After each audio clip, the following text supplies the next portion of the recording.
Sebelumnya selamat siang Bapak Ibu. Sebelumnya saya juga mengucapkan terima kasih atas kesempatannya dan kepercayaannya untuk menjadi pembicara di Winner Sharing kali ini gitu kan. Dan terima kasih juga buat yang udah hadir. Semoga kita diberikan kesehatan selalu ya. Oke, sebelum saya mulai, izinkan saya memperkenalkan diri terlebih dahulu. Jalan kaki ke Pasar Cipondo. Tidak lupa bawa tas belanja. Nama saya Umati Bahawiroh. Salam kenal semuanya. Baik, saya lahir sebelumnya saya lahir di kota metropolitan Jakarta sekitar 26 tahun yang lalu. Saya berhasil menyelesaikan pendidikan strata 1 di Stikom Interstudi, konsentrasi penyiaran. Nah, berdasarkan konsentrasi yang saya ikuti atau saya pelajari, ini membiasakan diri saya berbicara dengan banyak orang, berkomunikasi dengan banyak orang, sehingga hal inilah yang bawa saya bergabung menjadi CSO Inbound di PT Bhinneka Life Indonesia. Sebelumnya saya ingin memperkenalkan sedikit tentang perusahaan saya terlebih dahulu. Bapak Ibu, Bhinneka Life Indonesia adalah salah satu perusahaan asuransi lokal yang saat ini sedang genap berusia 4 tahun, yaitu nantinya dan telah melindungi lebih dari 100.000 pemegang polis. Bhinneka Life juga memiliki kantor pemasaran yang tersebar di seluruh Nusantara, serta didukung oleh tenaga pemasar yang profesional dan karyawan yang handal, serta memiliki keahlian di bidangnya masing-masing tentunya.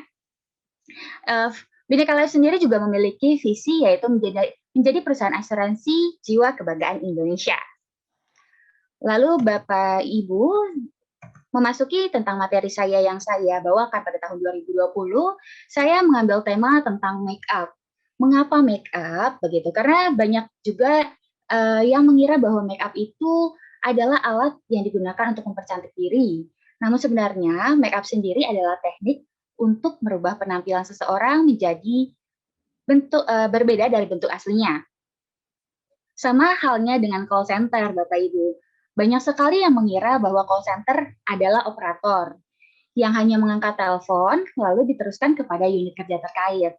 Padahal call center sendiri memiliki cakupan pelayanan yang lebih luas dan terstruktur tentunya. Dan tugas saya menjadi CSO Inbound, saya tentunya juga memiliki tugas dan tanggung jawab. Nah, di sini tugas dan tanggung jawab saya adalah BBB. Tapi bukan grup vokal yang ada di background saya ya. Di sini untuk tugas dan tanggung jawab saya, BBB, B yang pertama adalah blend. Memberikan informasi lengkap sampai dengan tuntas. Tentunya dengan hal ini, saya dapat menyelesaikan segala permasalahan nasabah hanya dengan satu kali telepon. Lalu untuk B yang kedua yaitu memberikan solusi dengan handal, sehingga nasabah yang menghubungi Care Bhinneka Life di nomor 021 5099 7777 mendapatkan pelayanan yang luar biasa. Dan untuk B yang ketiga yaitu bedak, memberikan pelayanan dengan antusias dan penuh komitmen, sehingga saya dapat meningkatkan kepercayaan nasabah kepada PT Bhinneka Life Indonesia. Bapak Ibu, tentunya dalam bekerja saya juga memiliki kompetensi, yaitu yang pertama adalah yaitu backing. Yang pertama berempati, komunikatif, serta bertanggung jawab. Dengan berempati, saya dapat merasakan apa yang nasabah inginkan tentunya. Untuk mendukung saya dalam bekerja harus komunikatif, sehingga saya dapat mengetahui kebutuhan nasabah secara detail. Namun berempati dan komunikatif saja tidak cukup, Bapak Ibu. Oleh karena itu, saya sempurnakan dengan bertanggung jawab. Tentunya dengan bertanggung jawab, saya memiliki rasa untuk segera menyelesaikan pekerjaan saya dengan baik dan benar. Tentunya Bapak Ibu dalam bekerja menjadi CSO Inbound, saya dihadapi dengan banyak rintangan. Salah satunya yaitu saya pernah menghadapi nasabah kami yang menelpon ke call center kami mengenai penggelapan dana. Di sini tentunya tentang penggelapan dana, pada saat kita mendengar salah satunya kayak penggelapan dana tuh kayak tentunya pasti deg-degan gitu, kayak wah ini agennya membawa dananya kemana begitu. Pasti kitanya juga segera cepat-cepat membuka banyak sistem, terus segera mencari tahu data-datanya. Yang pasti yang harus dilakukan pertama adalah kita juga harus tenang, karena tentunya nasabah ingin kita sebagai CSO inbound itu sebagai pendengar yang baik, karena untuk dijelaskan tentang permasalahannya. Dan tentunya dengan kita tenang, kita dapat menanyakan detail-detail permasalahan yang dihadapi oleh nasabah tersebut. Sehingga nasabah dengan nyaman akan menceritakan bagaimana kejadiannya, begitu. Dan di sini salah satu pengalaman saya melayani Ibu Arna yang notabene adalah seorang pegawai swasta dan tinggal di Kota Palembang. Ibu Arna mendaftarkan asuransinya pada saat itu sebesar 50 juta. Namun, setelah kami lakukan pengecekan datanya, itu polis tersebut tidak terdaftar di PT Bhinneka Life Indonesia, begitu. Lalu tentunya dalam melayani nasabah atau tentunya untuk menyelesaikan permasalahan nasabah, saya memiliki kreativitas. Yang pertama adalah ASH, menggali informasi kebutuhan nasabah. Dengan menggali kebutuhan informasi nasabah, saya dengan mudah akan memberikan solusi dengan sempurna. Dan selanjutnya itu ada smooch, yaitu simpan informasi lalu investigasi agen. Dengan informasi-informasi yang saya dapatkan, saya bisa melanjutkan untuk menginvestigasi agen yang berkaitan untuk melayani Ibu Arna pada saat pembukaan polis. Begitu. Lalu untuk yang terakhir, saya juga melakukan tag, yaitu tawarkan produk yang cocok untuk nasabah. Dan saya sebagai CSO inbound juga memiliki tantangan untuk mempertahankan nasabah kami. Di sini saya tawarkan produk yang cocok untuk Ibu Arna. Jadi untuk premi yang telah dikembalikan oleh pembayaran premi atau pembayaran asuransi yang telah dibayarkan oleh Ibu Arna dan telah dikembalikan oleh agennya, kami juga tawarkan terlebih dahulu untuk produk-produk yang dimiliki oleh Bhinneka Life Indonesia sendiri, begitu. Jadi saat ini Ibu Arna membutuhkan apa dan yang cocok untuk kita berikan kepada Ibu Arna. Dan untuk saat ini yang paling cocok adalah pada saat pandemi, yaitu manfaat dengan pelayanan atau manfaat untuk perawatan COVID-19, begitu. Dan di sini setelah agen telah mengembalikan dana tersebut, akhirnya nasabah bersedia untuk mengikuti asuransi dan investasi dengan tambahan uang pertanggungan yang diakibatkan oleh COVID-19, begitu. Dan untuk atas kreativitas tersebut, saya juga mendapatkan beberapa pengalaman. Di sini saya juga menjadi pendengar yang baik, saya juga menjadi lebih teliti dalam menganalisa suatu masalah, dan tentunya juga meningkatkan kerjasama bersama kepada unit kerja terkait. Nasabah pun juga sangat senang untuk pelayanan yang telah saya berikan, karena saya berhasil mendaftarkan atau berhasil mengajak Ibu Arna untuk mengikuti salah satu produk kami dengan manfaat COVID-19 tersebut, dan Ibu Arna pun memberikan feedback penilaian yang sangat baik untuk saya, begitu. Lalu teman-teman pastinya di sini juga setiap perusahaan memiliki pencapaian kinerja yang berbeda atau yang biasa disebut yaitu adalah KPI. Dan di sini ada 4 KPI yang menjadi penilaian saya sebagai CSO inbound, yaitu yang pertama adalah attendance atau kehadiran. Di sini target perusahaan memberikan 98% dan dan saya berhasil mencapainya dengan 100%. Lalu juga ada untuk quality control atau kualitas pelayanan yang saya berikan, begitu, yaitu targetnya 85%. Saya juga berhasil menyelesaikannya dengan 96%. Lalu untuk service level sendiri targetnya yaitu 90%. Dan saya mampu mencapainya dengan 96%. Nah, di sini ada error rate. Error rate itu adalah bagaimana batas maksimal seorang agent inbound itu melakukan kesalahan. Sehingga memang untuk CSO inbound sendiri harus meminimalisir segala bentuk kesalahan yang akan dilakukan dalam sebuah pelayanan, gitu. Dan batas maksimal yang diberikan oleh perusahaan saya yaitu 3%. Dan saya mampu meminimalisirnya dengan rata-rata 0,3%. Begitu. Dan dengan hasil kerja saya berhasil menjadi agent of the month 4 bulan berturut-turut pada bulan Januari sampai dengan April 2020. Lalu juga saya berhasil di sini juga berhasil untuk mencapai atau membawa tim saya meraih penghargaan atas kualitas pelayanan call center Bhinneka Life Indonesia pada Contact Center Service Excellence di tahun 2019 dan di tahun 2020. Di tahun 2019 kami mendapatkan predikat excellent dan untuk tahun 2020 kami mendapatkan predikat eksepsional. Dan atas hasil kerja tersebut juga saya berhasil terpilih menjadi perwakilan The Best Contact Center Indonesia pada tahun 2018 dengan menduduki peringkat ke-6. Lalu saya juga kembali dipercaya untuk pada tahun 2019 untuk menduduki peringkat ke-5. Namun di tahun 2018 dan tahun 2019 saya belum dipercaya atau belum diberikan kesempatan untuk menjadi seorang pemenang. Dan pada akhirnya tanpa lelah saya kembali lagi berusaha untuk berjuang menjadi pemenang The Best Contact Center Indonesia di tahun 2020. Dan akhirnya saya berhasil menjadi pemenang The Best Contact Center Indonesia 2020 dengan Gold Winner. Sekian untuk sharing dari saya. Saya Uma Tiba Hoiro, CSO Inbound dari Bhinneka Life Indonesia.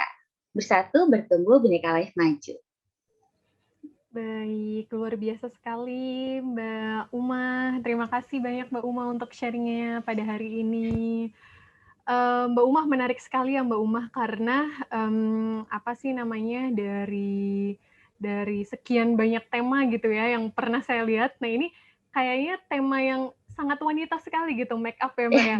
Iya. Mulai dari peralatan make up-nya itu sendiri atau bahkan teknik-teknik dalam bermake up itu sendiri itu iya betul. Benar-benar dimasukkan oleh Mbak Uma ke dalam presentasi seperti itu ya.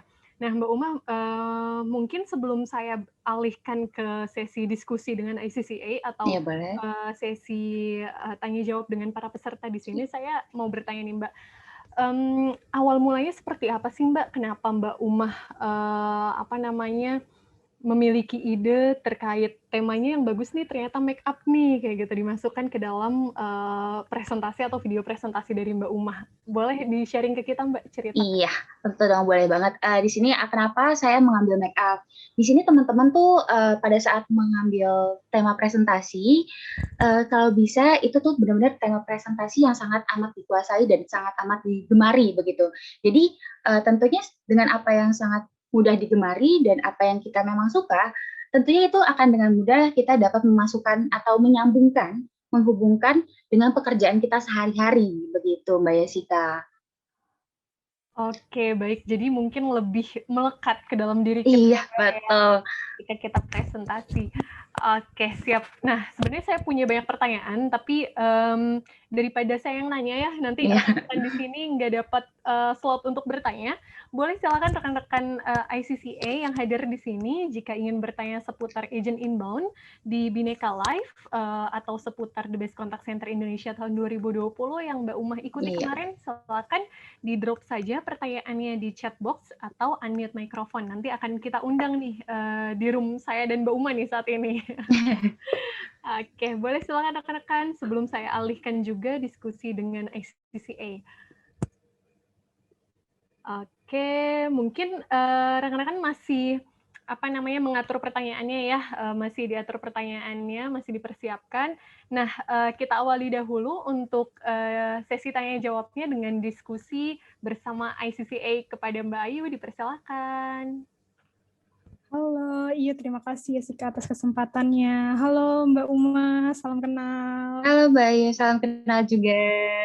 Oke, Mbak Uma tadi menarik banget nih Mbak terkait presentasinya karena tadi seperti yang dibilang sama Jessica itu cewek banget gitu karena make up gitu ya Mbak.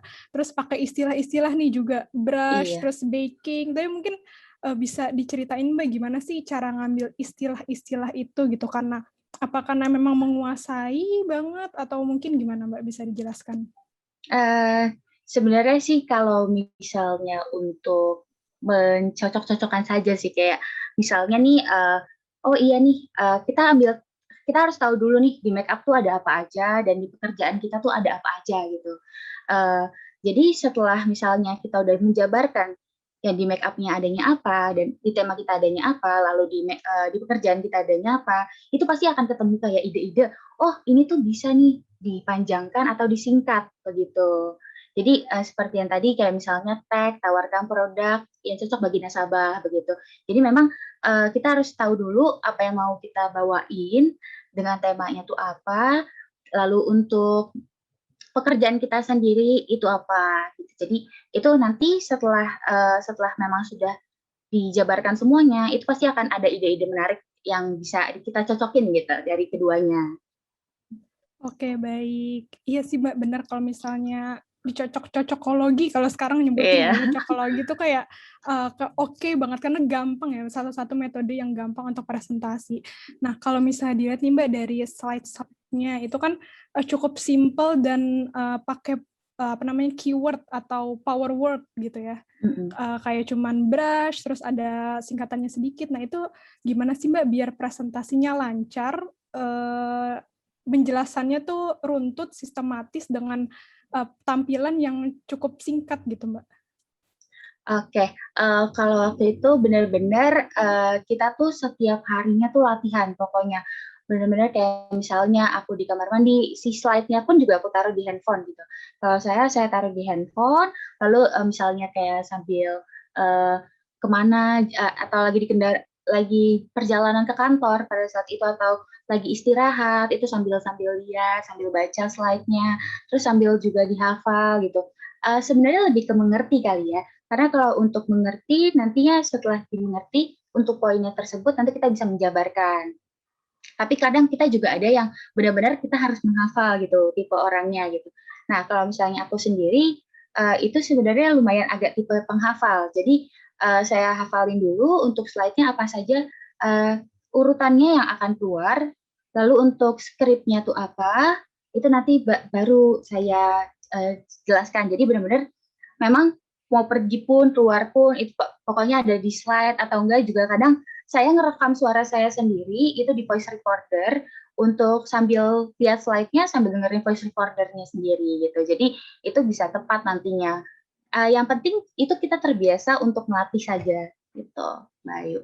Oke, mantap banget, Mbak. Jadi benar-benar paham walaupun kalau hafal aja kayaknya takut nanti blank terus kita nggak tahu jelasinnya apa gitu Iya, kan, Mbak, selanjutnya. benar. Jadi benar-benar harus dipahami juga gitu ya, Mbak.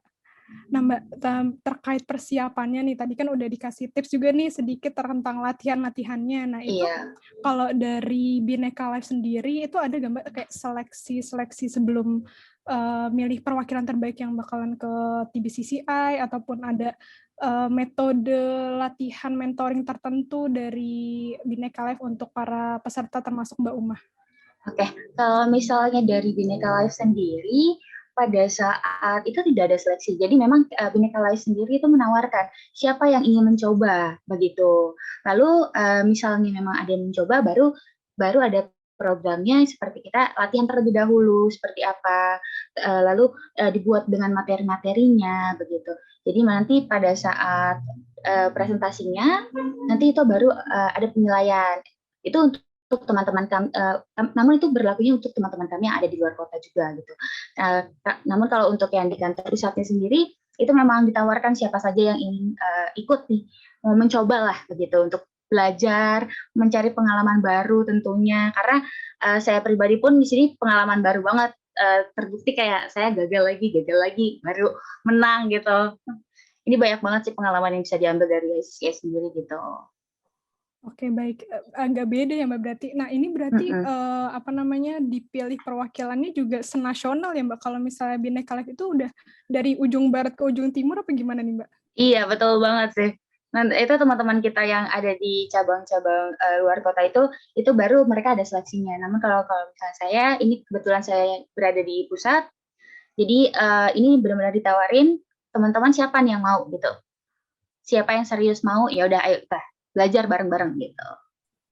Oke, mantep banget nih, karena emang pasti semuanya di sini yang the best juga yang bertanding gitu, Mbak. Iya. Oke, ya Mbak Umah, mau tanya lagi nih terkait tadi pengalaman pelayanannya itu kan terkait penggelapan dana tuh Mbak. Iya, betul. Kontroversial banget ya Mbak. Banget. banget. Nah itu kalau cara milih pengalaman pelayanan terbaik yang menarik juga untuk mungkin disajikan pas presentasi, menarik perhatian dewan juri, itu dari Mbak Uma ada tips tersendiri nggak sih Mbak?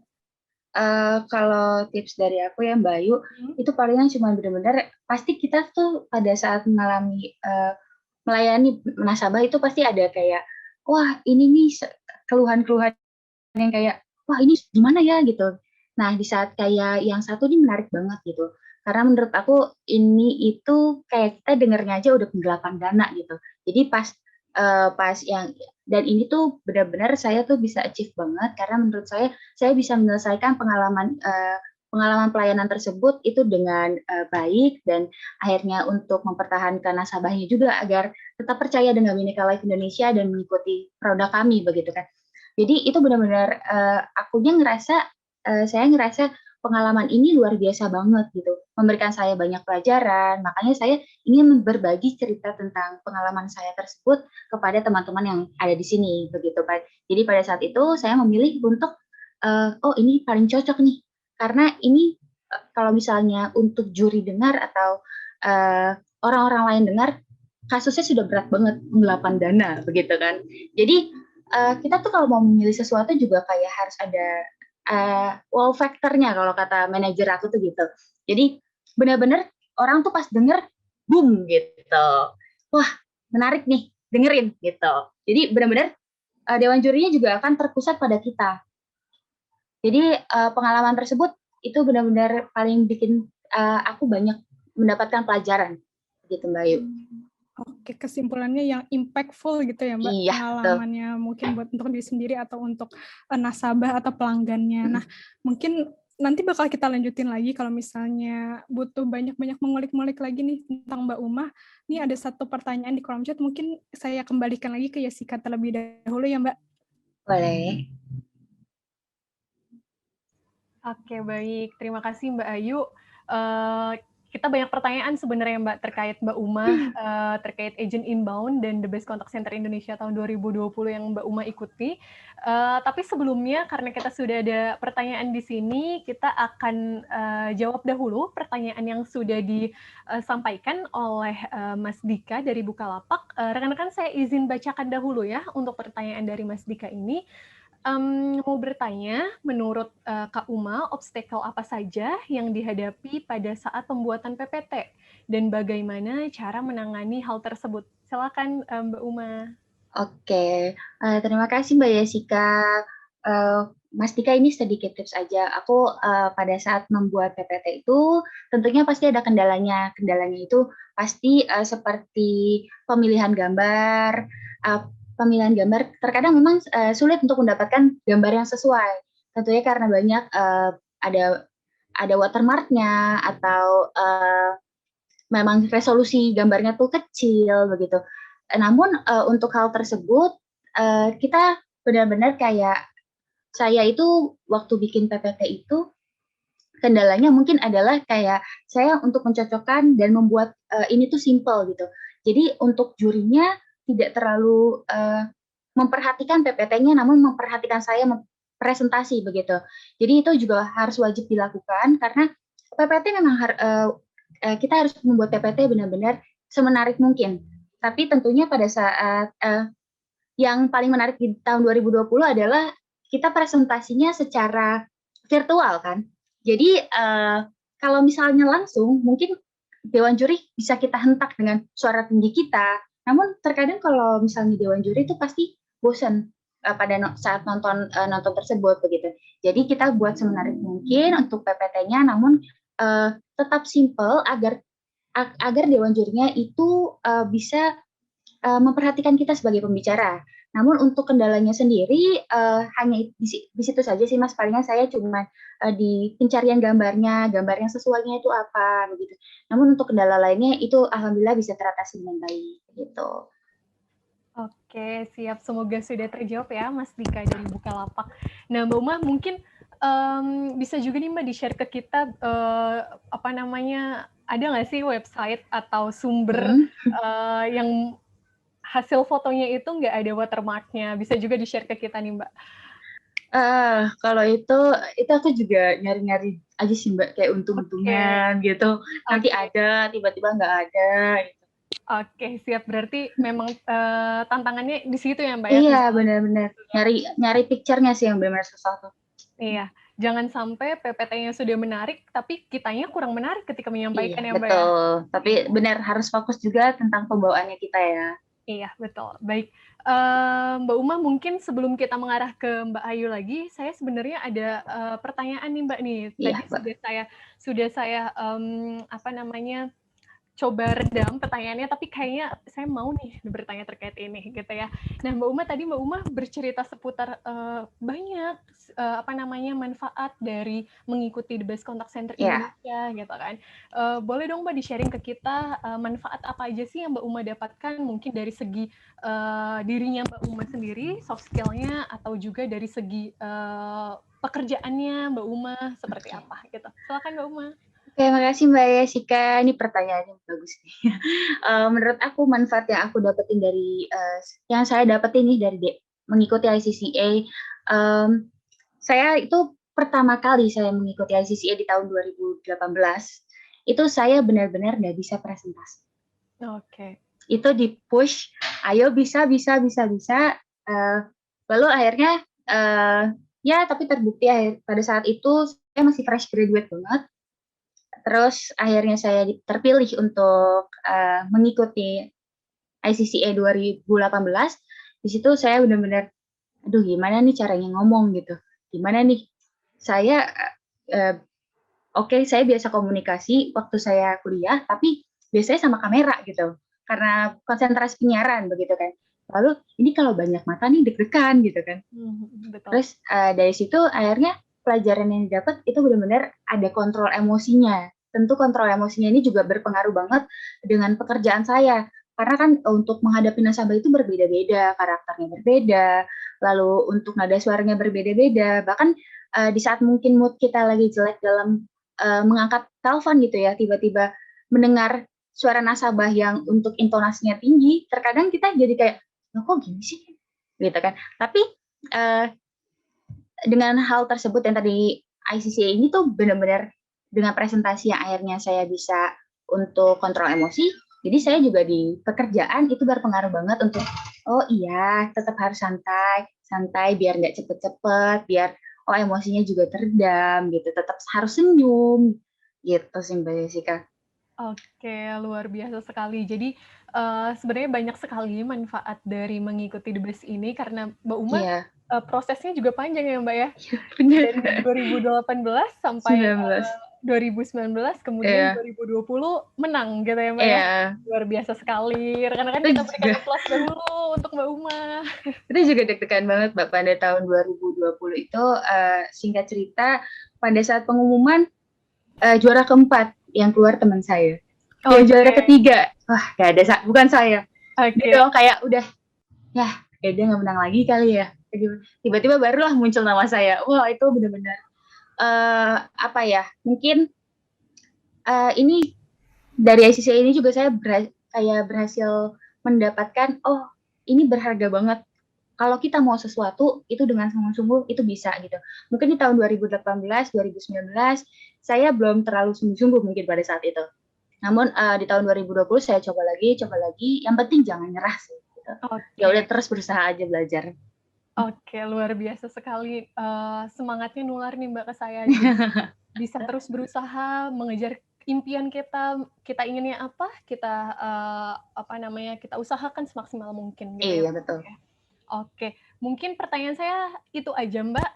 Kita bisa lanjutkan lagi diskusinya dengan Mbak Ayu. Rekan-rekan kalau ada yang ingin ditanyakan, nggak apa-apa unmute mikrofon saja. Nanti akan kita persilakan untuk berbicara, untuk tanya langsung nih ke Mbak Umah. Bagaimana perjalanannya sih dari 2018 ke 2020 seperti itu, dan bagaimana prosesnya dari S1 penyiaran gitu ya Mbak ya, ke agent inbound di Bhinneka Life seperti itu. Boleh silakan ditanyakan di kolom chat atau unmute mikrofon. Nah, sementara kita menunggu rekan-rekan bertanya, kita lanjutkan diskusinya ke Mbak Ayu. Silakan Mbak Ayu. Terima kasih Jessica. Ya, Mbak, balik lagi Mbak, kita ngobrol-ngobrol nih, Ya, Mbak. boleh. Oke, Mbak, tadi kan mau nanya-nanya nih seputar motivasi gitu ya, Mbak. Tadi kan udah jelasin nih, udah 2018 sampai 2019, 2020 masih terus ikut gitu. Nah, Iya.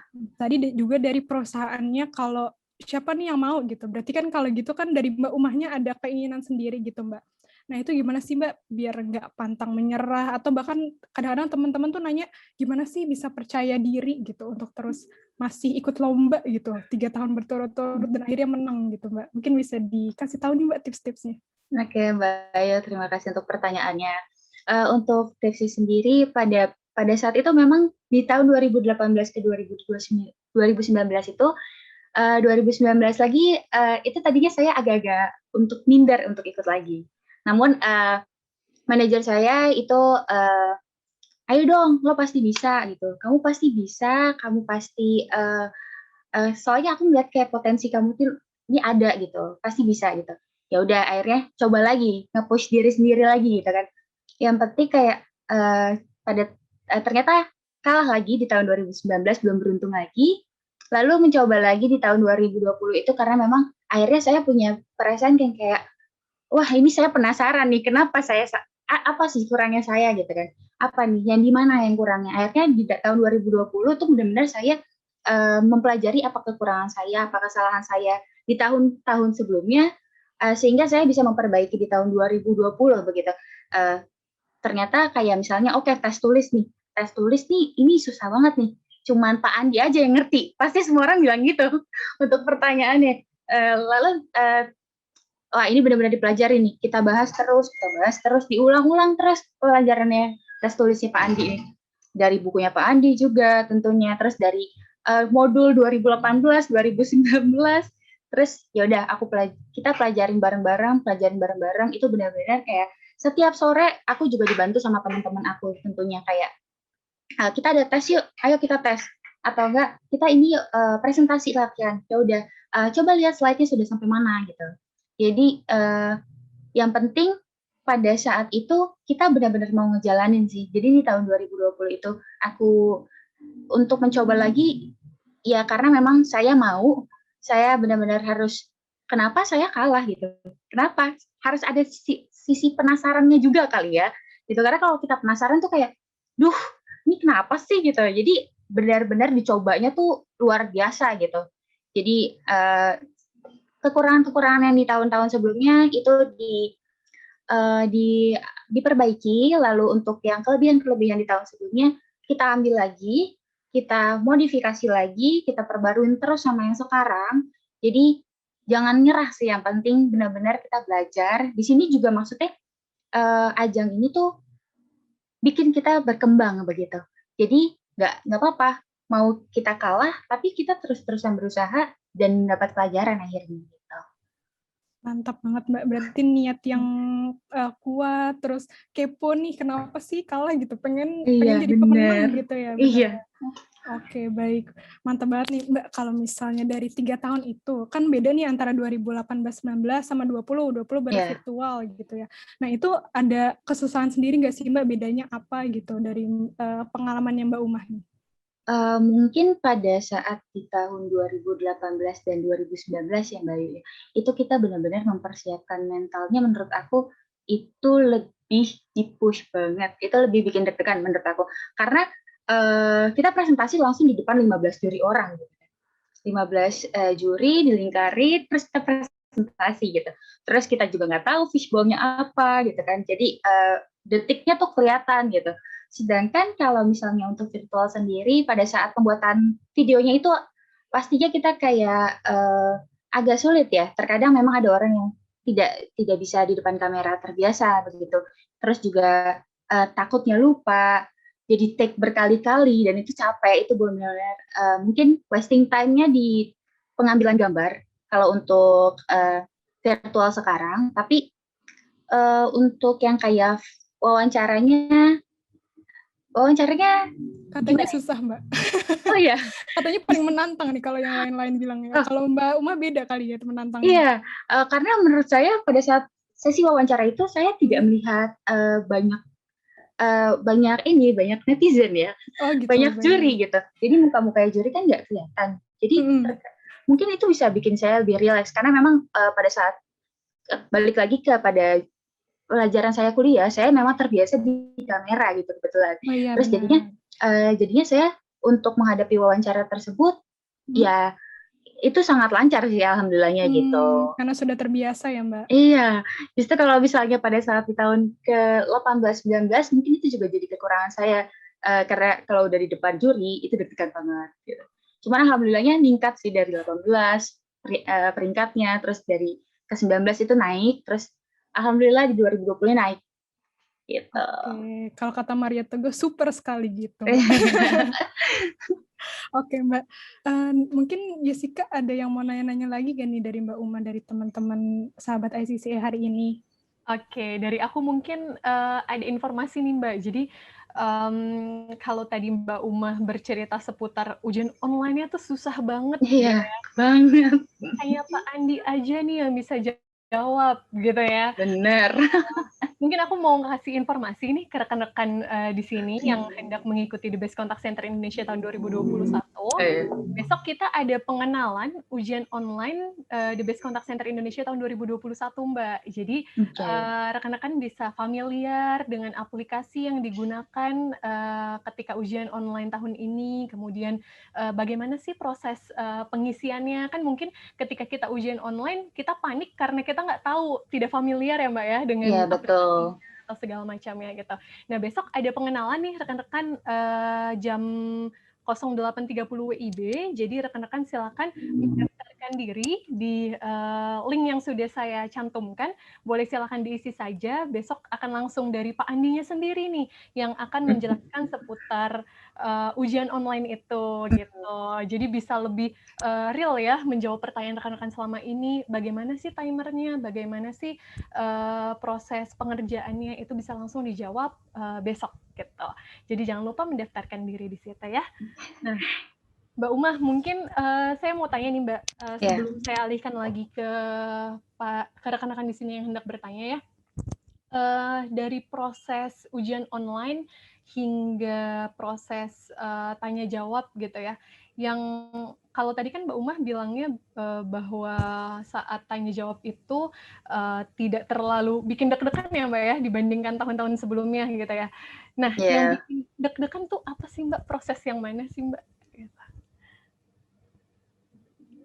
Kalau untuk yang saat ini di tahun 2020 pada saat saya mengikuti itu mungkin lebih kepada tetap ujian tulisnya. Oh gitu. Tetap ujian tulis. Wawancara sih awalnya deg-degan, cuman pada saat sudah memasuki pertanyaan,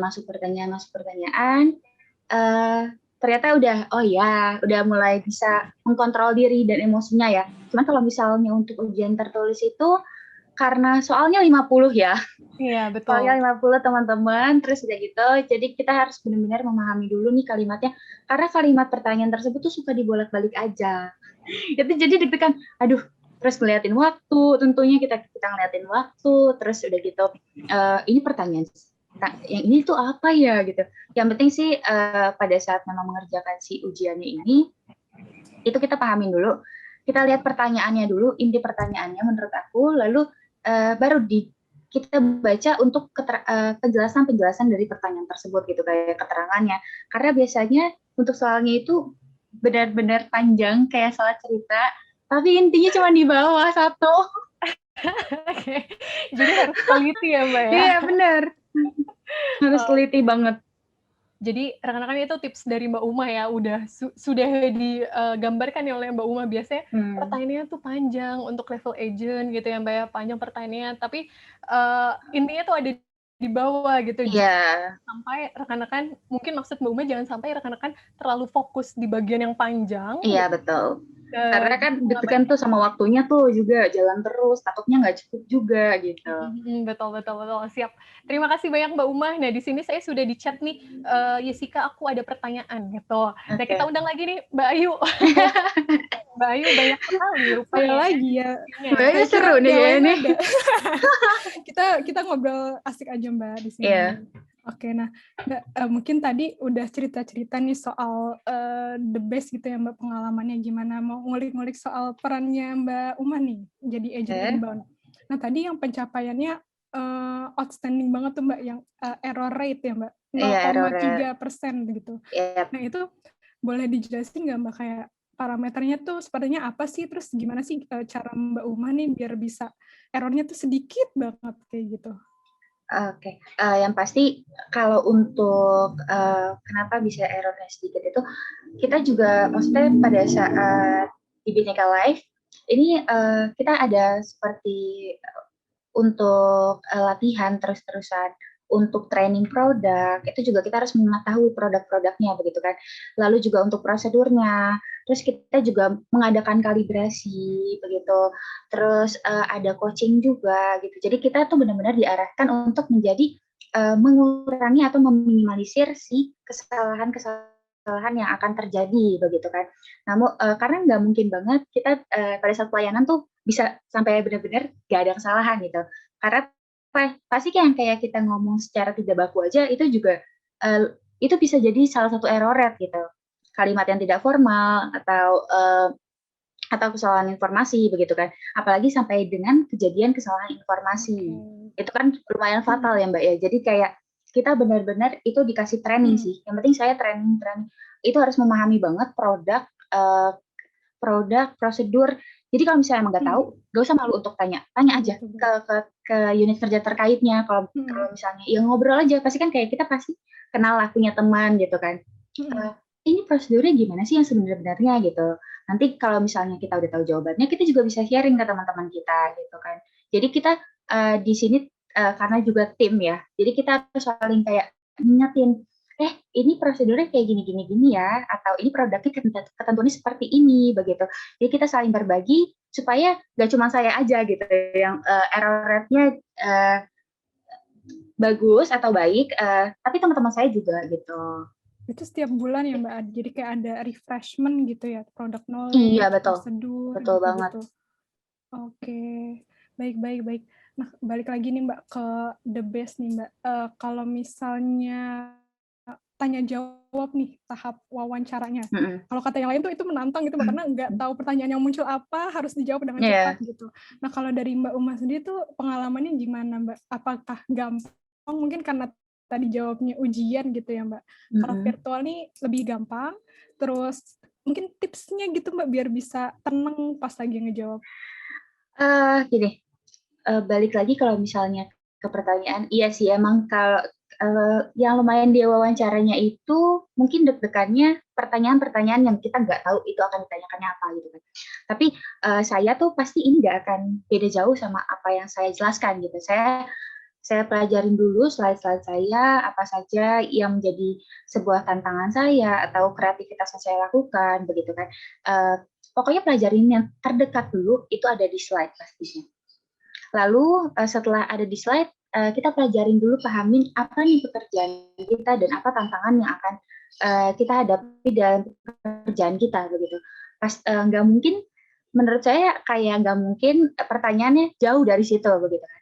Jadi kita benar-benar pahamin materi kita, lalu untuk pekerjaan kitanya sendiri, job desk-nya kita, lalu setelah kita memahami itu, ya udah kita relax aja pada saat mulai, kita tarik nafas dulu sebelum jawab, ya udah nggak apa-apa, waktu jalan nggak masalah, tapi yang penting tarik nafas, baru ayo kita ngomong gitu. Ya udah, oh gini gitu. Karena tantangannya juga lumayan, yang itu kalau diwawancara mendengarkan pertanyaannya dia. Terkadang mungkin karena udah terlalu deg-degan, jadinya skip gitu atau terlewat nih. Jadi pertanyaannya apa ya gitu, malah jawabnya kemana-mana. Jadi jangan deg-degan, benar-benar rileksnya tuh tarik nafas dulu sebelum mulai, gitu doa sebelum kita wawancara itu penting banget karena pasti meredakan deg-degannya sedikit gitu. Terus dengerin perlahan gitu, senyum karena senyum juga bikin kita rileks menurut saya gitu. Terus ya udah jawab dengan pelan-pelan pasti dan segala macamnya, dengerin pelan-pelan terlebih dahulu pertanyaan-pertanyaan yang dibacakan gitu. Lalu pada saat menjawab tarik nafas lagi baru jawab gitu. Oke. Insya Allah sih bisa terjawab dengan baik gitu. Yang penting kuasai materi dan pekerjaannya. Hanya nggak jauh-jauh dari materi dan pekerjaannya tuh di highlight ya teman-teman. Ada kunci jawabannya. Oke, makasih banyak Mbak Uma udah ngejawab. Iya, sama-sama Mbak saya. Semoga bisa ngebantu teman-teman di sini. Oke, mungkin saya kembaliin ke Mbak Jessica. Oke, baik, luar biasa sekali. Diskusi dengan Mbak Ayu sangat bermanfaat ya Mbak Uma ya. Mungkin dari rekan-rekan di sini bisa mewakili pertanyaan rekan-rekan bagaimana sih tanggapan Mbak Uma seputar tadi ujian online dan wawancaranya. Itu sudah dijawab semua ya rekan-rekan oleh Mbak Uma. Nah, mungkin sebelum saya tutup nih Mbak Uma untuk sesi Mbak Uma, saya persilakan dahulu nih rekan-rekan di sini. Satu orang boleh silakan bertanya ke Mbak Uma, boleh silakan unmute mikrofon atau langsung saja drop pertanyaannya di chat box-nya, akan kami bantu bacakan. Boleh silakan rekan-rekan, karena kita nggak tahu nih Mbak ya, ketemu lagi kapan ya Mbak ya untuk diskusi seperti ini ya Mbak.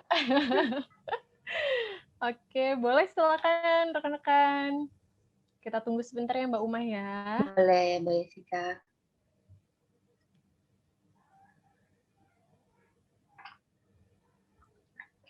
Oke, sudah tidak ada pertanyaan dari rekan-rekan semua yang hadir di sini.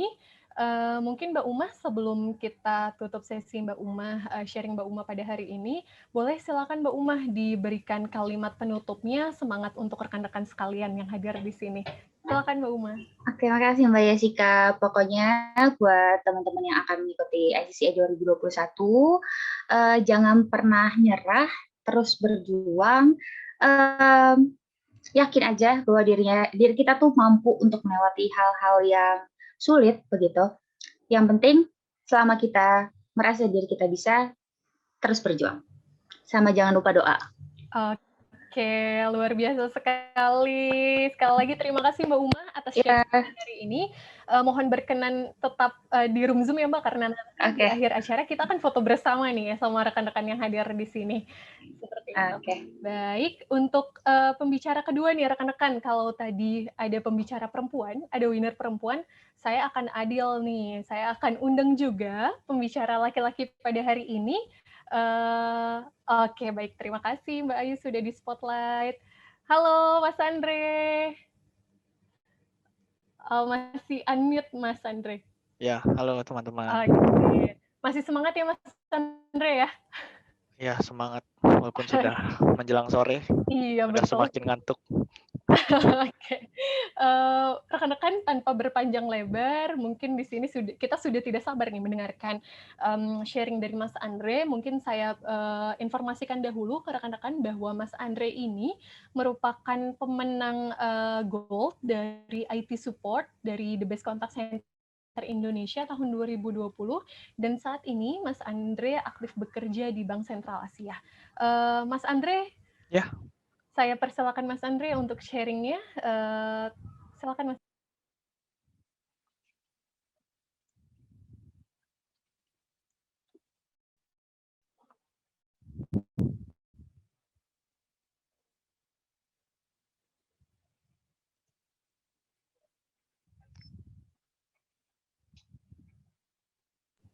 Udah muncul ya? Ya, sudah atau muncul. Tampilannya 2 Mas Andre. Ada tampilan 2 ya? Bentar. Siap.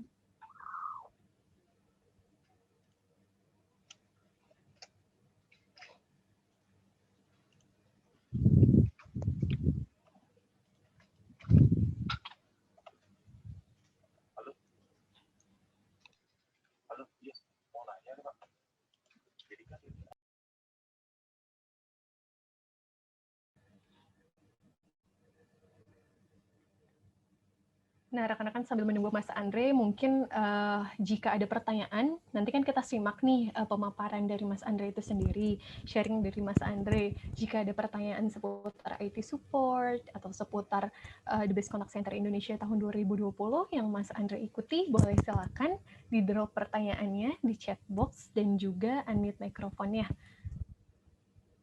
Oke, mantap. Sudah aman Mas Andre, silakan Mas.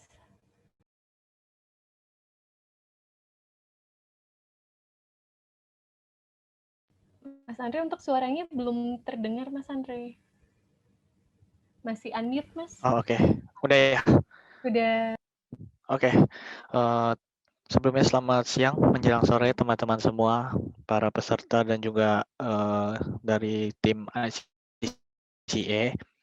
Sebelumnya saya mengucapkan terima kasih nih udah dikasih kesempatan buat sharing ya, lebih ke sharing ya pada siang hari ini terkait dengan perlombaan The Best Contact Center yang pernah saya ikuti sebelumnya.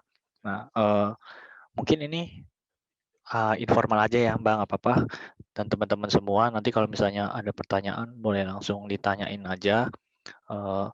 Saya juga bakal sharing sedikit nih tentang bahan materi presentasi yang kemarin saya bawain pada waktu lomba, teman-teman.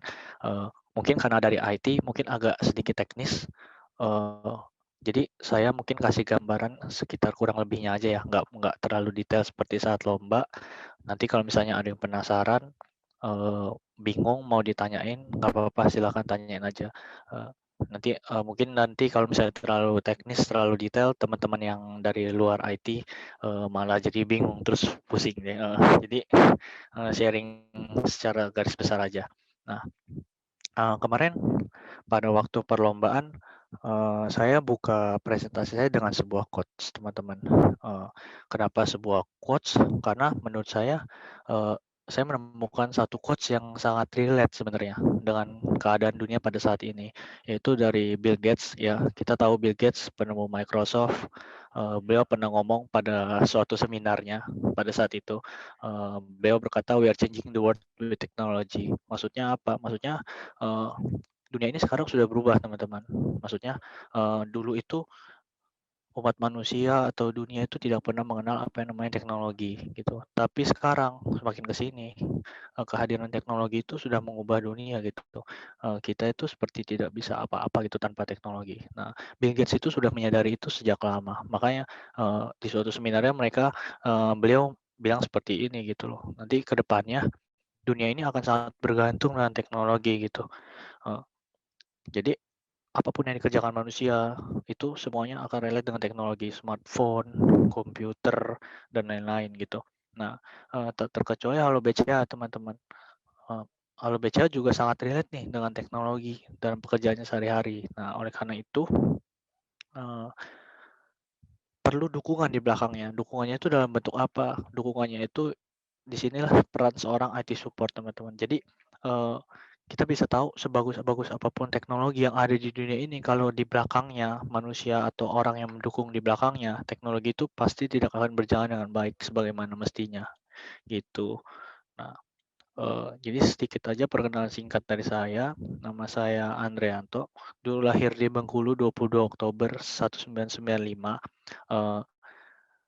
Baru ke Jakarta pas kuliah, teman-teman. Jadi saya baru anak rantau sebenarnya. Dulu tinggalnya bukan di Jakarta. Jadi pas kuliah saya ke Jakarta, terus menyelesaikan S1 saya di Universitas Multimedia Nusantara. Kebetulan program studinya sama dengan pekerjaan yang sekarang. Jadi dulu saya lulusan S1 Teknik Informatika, Sarjana Komputer. Lalu langsung begitu lulus langsung bergabung di BCA, khususnya di Halo BCA sebagai IT support pada Juli 2018, gitu teman-teman. Nah, terus sebagai IT support itu tugas dan tanggung jawabnya apa sih teman-teman? Nah gini, namanya aja IT support ya.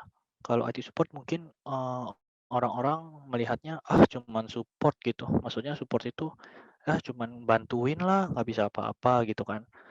Ya kayak teknisi lah gitu, mungkin benerin printer atau apa gitu kan. Kalau orang-orang di luar sana kan ngomongnya, IT bisa bener printer gua nggak gitu. IT bisa benerin ini komputer gua nggak gitu. Nah sebagai IT support itu yang baik dan benar sebenarnya. Yang pertama yang harus kita tanamkan itu adalah kita harus bisa memprovide IT solution. I- IT solution itu maksudnya apa gini loh. Kan yang namanya teknologi itu kan terus berkembang ya teman-teman ya. Eh, Kemarin dan hari ini mungkin aja beda gitu teknologinya. Mungkin aja kita hari ini pakai teknologi A, tapi mungkin aja minggu depan udah keluar teknologi yang baru gitu loh.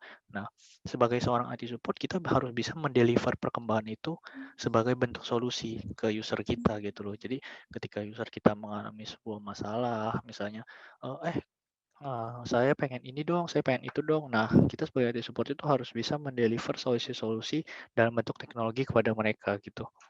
Yang kedua itu maintain system availability.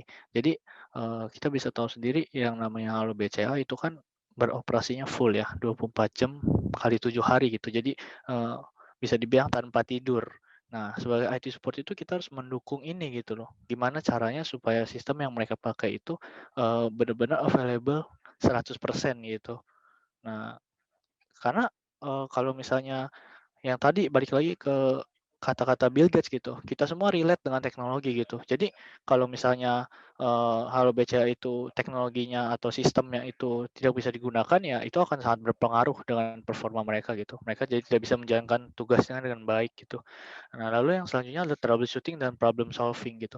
Eh, Memang sih bisa dibilang yang namanya problem itu pasti lekat dengan teknologi gitu. Kalau misalnya dulu kita nggak pakai teknologi itu mungkin kita jauh ya dari masalah-masalah ya. Terus kalau misalnya pindah menggunakan teknologi kok jadi kadang-kadang jadi problem gitu kalau misalnya dulu kalau mau meeting misalnya ketemu langsung oh ya udah selesai gitu kan langsung ketemu ngobrol gitu cuma kalau misalnya sekarang kok online meeting ada problem sana sini oh internetnya nggak bisa lah mungkin zoomnya error lah atau mau sharing presentasi nggak muncul lah gitu kan banyak problem. Nah tapi seorang IT support itu harus bisa dengan cepat gitu proaktif cepat lugas tegas untuk memberikan solving terhadap problem tersebut gitu. Nah kita memang dituntut untuk seperti itu gitu. Terus berikutnya kompetensi teman-teman. Sebagai IT support, kompetensi apa aja sih yang kita butuhkan? Nah, yang pertama itu data management.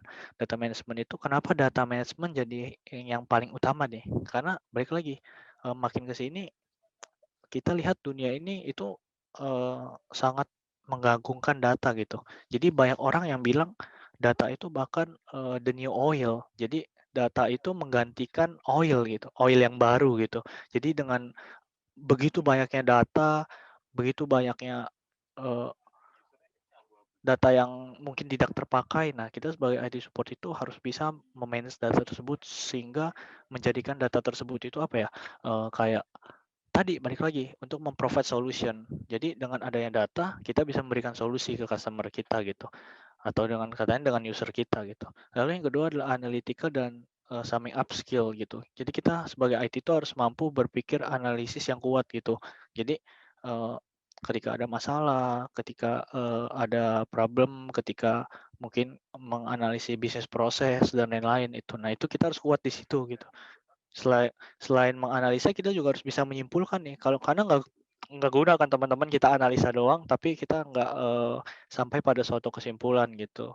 Lalu yang ketiga adalah tentu tadi setelah menganalisa, menyimpulkan, pasti kita harus memprovide yang namanya inovasi gitu.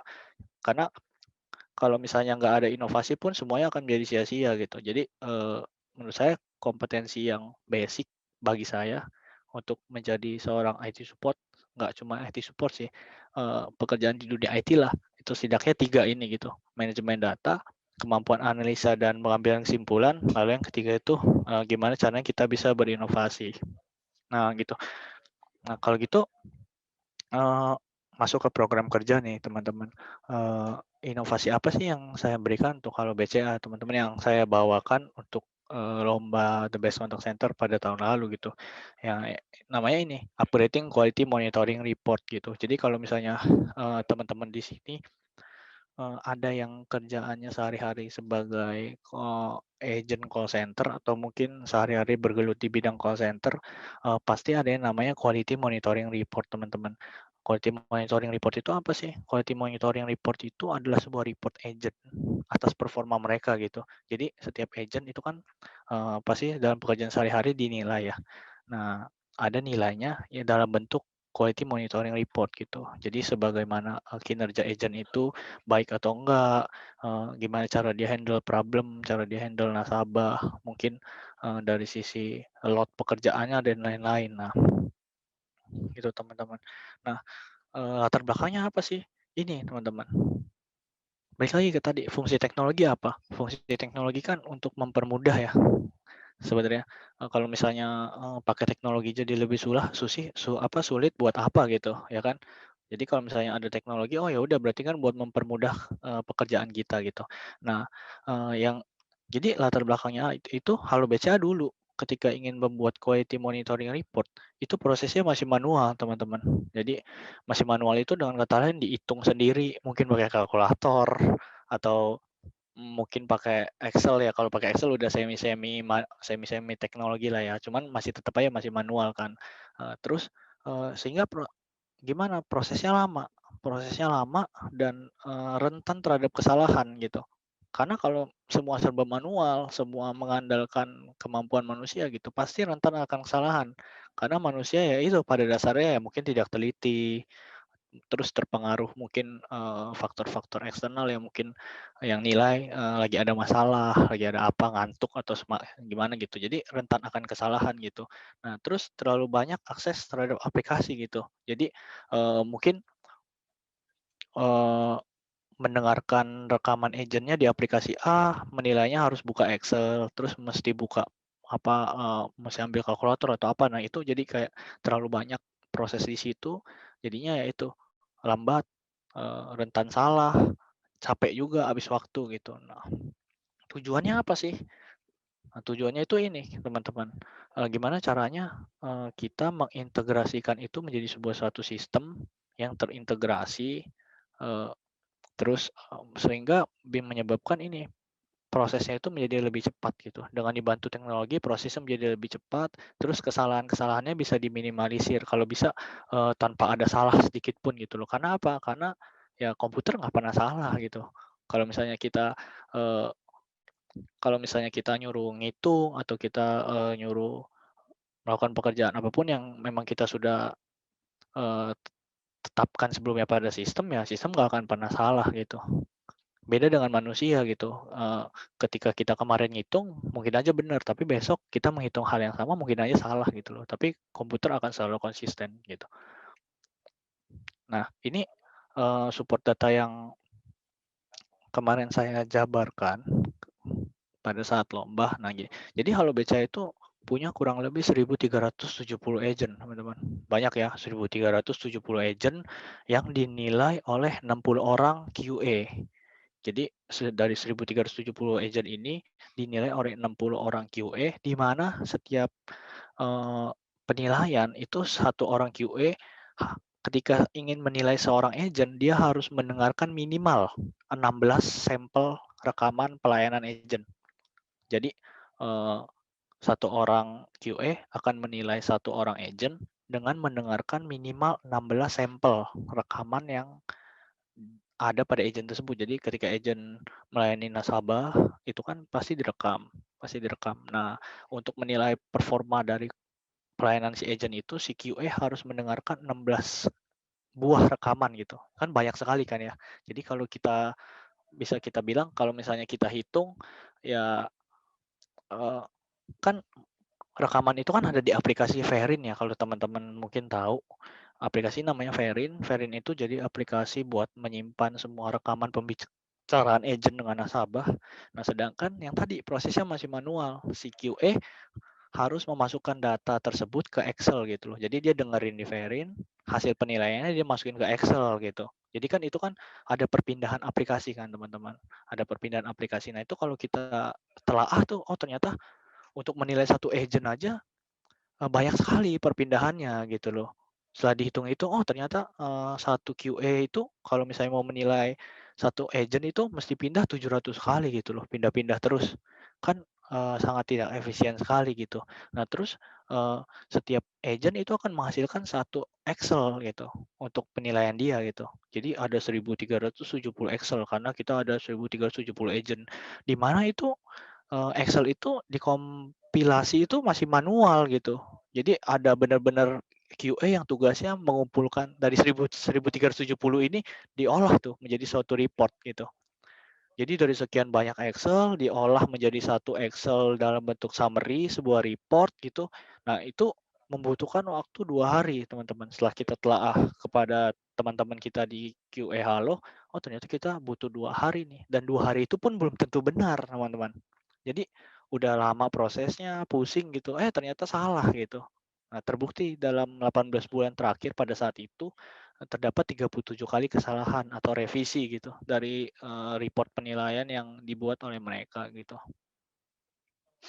Nah, terus sebagai IT support saya kan mikir dong, oh kalau gitu gimana nih supaya proses-proses yang tadi itu bisa kita simplify dan kita relatekan dengan teknologi gitu buat ngebantu teman-teman dari QA gitu. Nah, langkah yang pertama itu kreativitas yang saya berikan, yang pertama saya review dulu dong existing prosesnya teman-teman.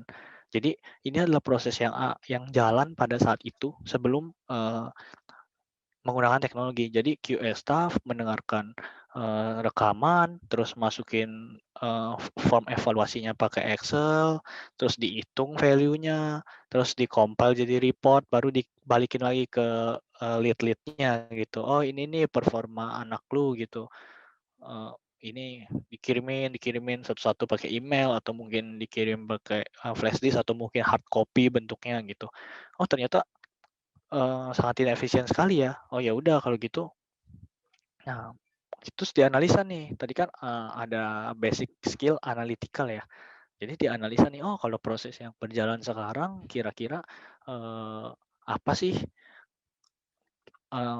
potensi kendalanya gitu, apa sih kesulitannya gitu. Oh ternyata ini ditemukan tadi multi akses aplikasi, human error, tidak efisien, terus masih manual, file yang di-generate banyak sekali gitu loh. Ada kemungkinan file hilang juga, korup, bingung gitu kan. Terus waktu prosesnya lama gitu. Ya udah kalau gitu kita optimize aja. Terus tadi setelah kita dapat problem-problemnya, sebagai IT kan tahu dong, oh teknologi-teknologi apa sih yang bisa kita adopsi nih, yang kita bisa manfaatkan, yang kita bisa gunakan untuk solve atau mensimplify problem-problem yang ada tadi. Nah, setelah saya analisa ternyata ini nih ada teknologi-teknologi yang kayak mungkin HTML5 buat web gitu, atau mungkin kita pakai database, SQL Server gitu loh. Nah, semua teknologi-teknologi inilah yang di-combine nantinya untuk menghasilkan sebuah aplikasi yang oke gitu, yang tadi bisa mengubah bisnis proses yang tadi manual itu menjadi lebih relate dengan tech gitu ya. Nah, jadi apa sih yang saya lakukan gitu loh. Tadi kan masalahnya yang utama kan terlalu banyak perpindahan ya. Dengerin recordingnya di Verin, terus input formnya di Excel gitu kan ya. Oh ya udah kalau gitu simple dong. Ya udah kalau gitu kita pindahin aja Excelnya ke dalam Verin gitu kan. Loh gimana caranya? Itu masukin Excel ke Verin. Oh ternyata setelah dianalisa Verin capable. Verin ternyata punya fitur yang namanya embed embed embed form gitu. Jadi kita buat form dalam bentuk website, terus kita embed ke dalam Verin gitu loh. Nah, jadi ya udah kalau gitu kita lakuin itu aja. Kita embed form QM evaluation yang tadinya di Excel, pindah jadi ke Verin. Nah, fungsinya apa? Fungsinya tadi. Jadi untuk mendengarkan rekaman sama untuk memasukkan input penilaian terhadap agent itu berada dalam satu halaman yang sama, teman-teman. Jadi QA itu nggak perlu lagi pindah-pindah alt tab, pindah-pindah gitu. Ya udah dengerin rekaman sambil input form penilaian aja gitu. Jadi kan lebih efisien, lebih cepat juga gitu.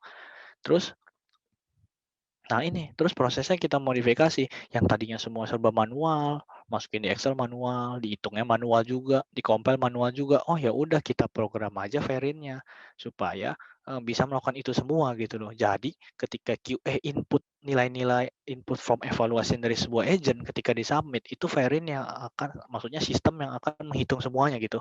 Jadi eh, nilainya langsung keluar, summary-nya langsung keluar, dan itu semua dilakukan by system gitu. Jadi gimana caranya kita sebagai IT support kemarin ngasih tahu Verin lah, ibaratnya ngasih tahu sistemnya, cara ngitung nilainya begini-begini loh gitu. Terus kita butuh reportnya ABCDEF loh, tertolong dibuatin ya ABCDEF. Udah gitu. Jadi ketika kita udah buat itu semua, ya udah, jadi ketika si QA masukin data, semuanya langsung keluar, penilaiannya keluar, reportnya keluar, bisa langsung di blast by email gitu. Jadi udah nggak perlu lagi ada yang kayak ngitung manual di Excel satu-satu, terus ntar di summarize lagi satu-satu gitu, dilihatin satu-satu gitu. Nah, jadi benefitnya apa? Benefitnya ini teman-teman.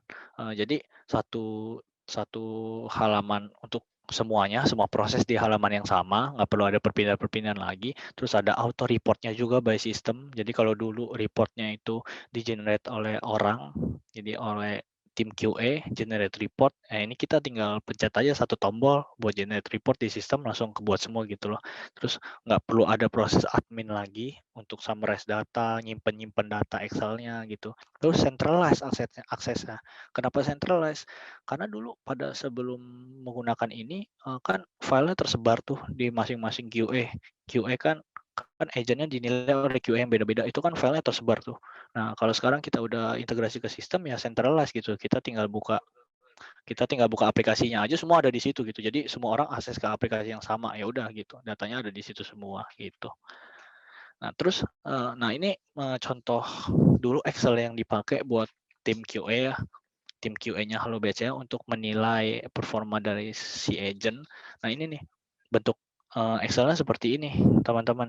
Jadi memang ada Excel khusus yang sudah dibuat untuk masukin nilai yang kayak 43, 43, 43 ini dimasukin nih manual oleh si QA gitu loh di Excel. Jadi si QA dengerin rekamannya, terus setelah dia sambil dengerin, terus ini ada poin konfirmasi tindakan dan kesimpulan, oh nilainya 4, nilainya 3. Nah ini satu-satu nih sampai 16 row, karena dia kan harus menilai 16 rekaman gitu loh.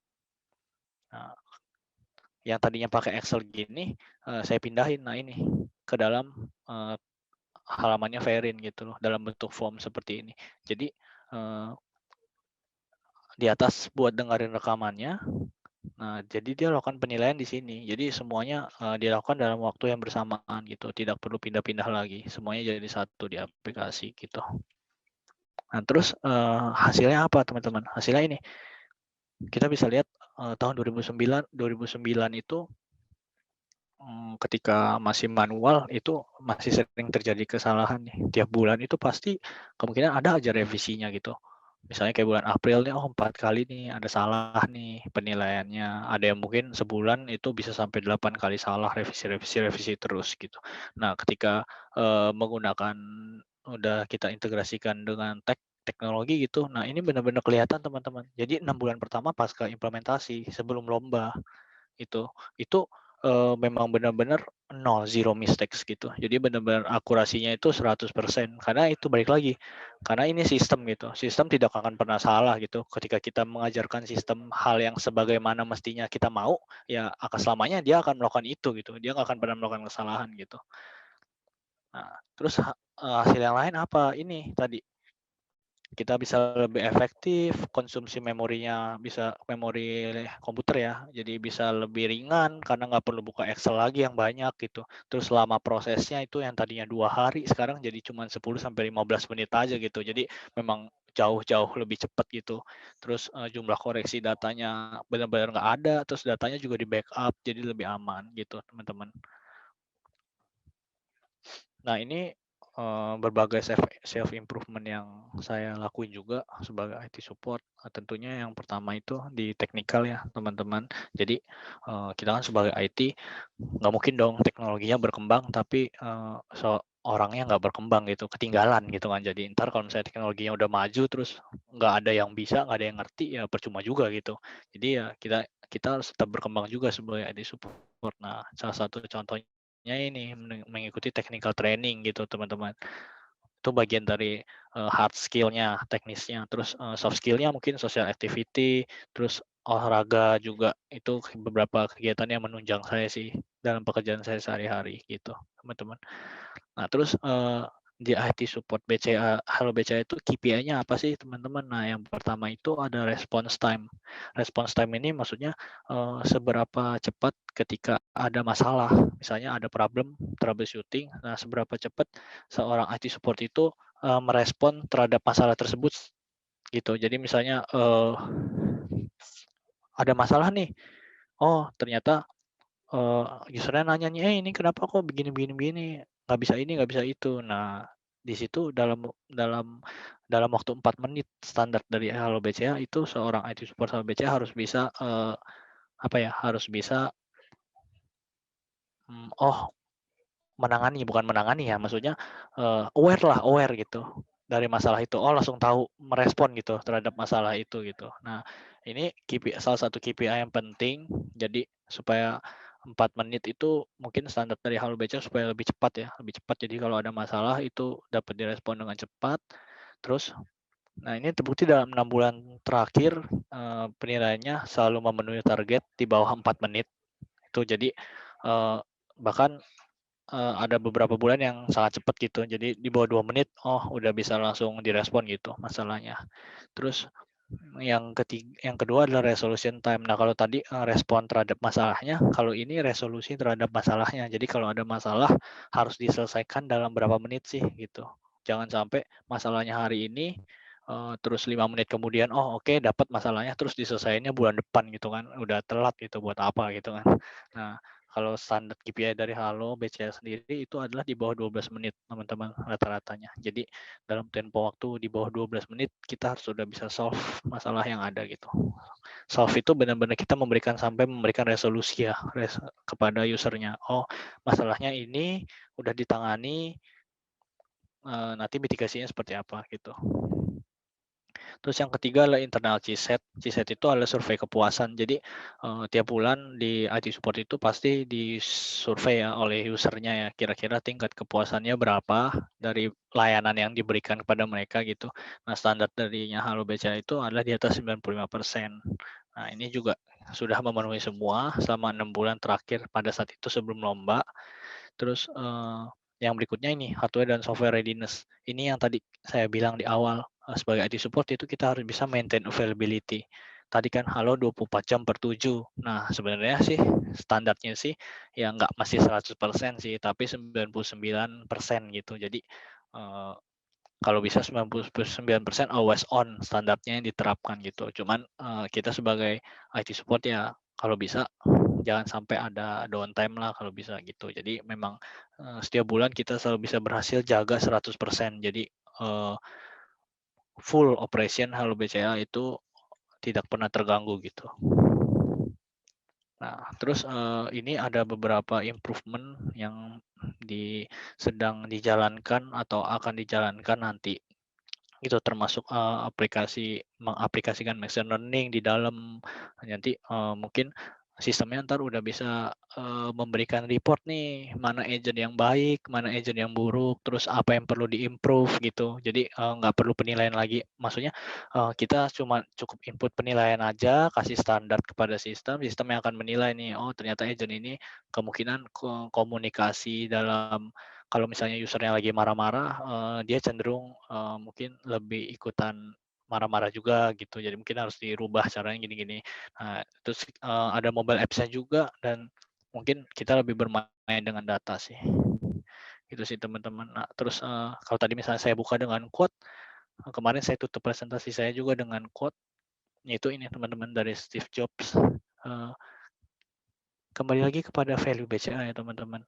Kalau di BCA itu dalam melakukan pelayanan kita itu ditekankan harus customer focus teman-teman. Jadi menempatkan kebutuhan customer itu di atas segala-galanya. Mengutamakan kebutuhan customer yang menjadi nomor satu gitu. Makanya ini quote relate sekali gitu loh. Jadi kalau kita ngomongin teknologi, kalau kita cari teknologinya dulu, terus baru cari masalahnya, itu nggak guna teman-teman. Jadi kita udah punya teknologinya nih, gue bisa teknologi A nih. Terus baru cari-cari masalahnya, lu ada masalah nggak? Kira-kira masalah lu bisa gue selesaiin nggak dengan teknologi yang gue punya sekarang? Nah, itu kebalik teman-teman. Jadi Steve Jobs itu pernah ngomong, kita itu harus berangkat dari customer experience dulu gitu. Jadi kita harus cari tahu dulu experience-nya dari customer itu apa, kesusahannya apa, masalahnya apa, dan lain-lain. Mereka butuhnya apa gitu. Setelah itu baru kita tarik balik ke teknologi. Kira-kira teknologinya apa sih yang bisa untuk menyelesaikan masalah-masalah ini gitu teman-teman. Kita belajar juga dari Tokopedia dulu teman-teman. Kenapa sih William Tanuwijaya CEO-nya Tokopedia membuat online marketplace seperti itu? Kan nggak mungkin dia kayak tiba-tiba bangun tidur kepikiran, mau buat online marketplace deh, buat apa? Nggak tahu, ntar aja, yang penting buat aja dulu gitu. Nanti buat apa ya urusan ntar gitu. Enggak, ya tapi dia berangkat dari, karena dulu susah ketika orang-orang yang di pelosok-pelosok ingin belanja itu mereka susah, aksesnya jauh, terus mungkin mau cari barang itu harus cari yang deket-deket, yang jauh itu nggak terjangkau. Berangkat dari masalah itu, ya udah gimana kalau kita bikin online marketplace gitu. Jadi semua orang dari seluruh penjuru dunia bisa beli kemana-mana gitu. Nah itu, jadi maksudnya coach itu seperti itu gitu. Mungkin sekian sih sharing dari saya. Terima kasih. Kalau misalnya ada pertanyaan yang mau ditanyakan, silakan. Baik, luar biasa sekali Mas Andre atas sharingnya. Kita berikan aplaus dulu rekan-rekan untuk Mas Andre. We are changing the world with technology ya Mas ya. Apa namanya quotes-nya yang sangat merubah pikiran kita bahwa sebenarnya kalau kita ikut manual kita akan stuck seperti itu aja gitu ya Mas ya. Oke. Nah, rekan-rekan jika ada pertanyaan seputar IT support untuk Mas Andre, boleh silakan di drop chat-nya di kolom chat atau langsung raise hand atau unmute mikrofonnya. Nah, sebelum kita mengarah ke pertanyaan dari rekan-rekan nih Mas Andre, saya sangat serius nih Mas menyimak pemaparan dari Mas Andre, karena dari pemaparan Mas Andre sendiri saya bisa lihat bahwa dapurnya IT support di BCA itu seperti apa sih, seperti itu.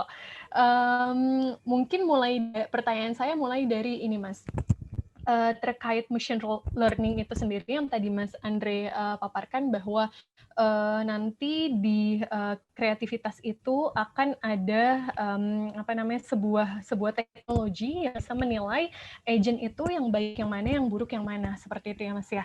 Nah, itu sebenarnya akan ini sebagai orang awam ya Mas ya, mungkin pertanyaan saya, itu sebenarnya akan menggantikan peran QA atau justru akan membantu QA dalam menyelesaikan atau menilai agent itu sendiri, Mas Andre?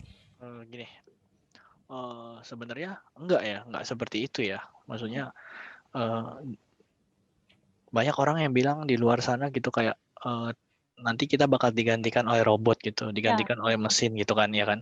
Tapi sebenarnya enggak seperti itu gitu. Kita harus melihatnya itu bukan sebagai teknologi itu akan menggantikan manusia, tapi kita harus melihatnya itu sebagai kolaborasi. Jadi bukan teknologi menggantikan manusia, tapi manusia memanfaatkan teknologi untuk menyempurnakan gitu. Jadi kan memang kalau misalnya orang bilang otak manusia itu yang paling sempurna lah ya gitu.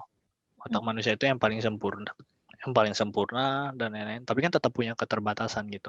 Nah, teknologi hadir di situ untuk membantu itu gitu loh. Gimana caranya kita sebagai manusia menerjemahkan atau menyalurkan pikiran-pikiran kita kepada sebuah teknologi. Kan teknologi itu orang bilang itu sebenarnya teknologi itu kan sebenarnya bodoh gitu. Semua mesin doang gitu, nggak bisa apa-apa gitu. Nah, gimana caranya kita sebagai manusia menyalurkan nih apa yang kita punya ke knowledge kita ke mesin itu gitu loh. Jadi mesin itu bisa membantu kita untuk memberikan hal-hal yang mungkin kita miss atau kita tidak dapatkan ketika kita berpikir selayaknya manusia gitu.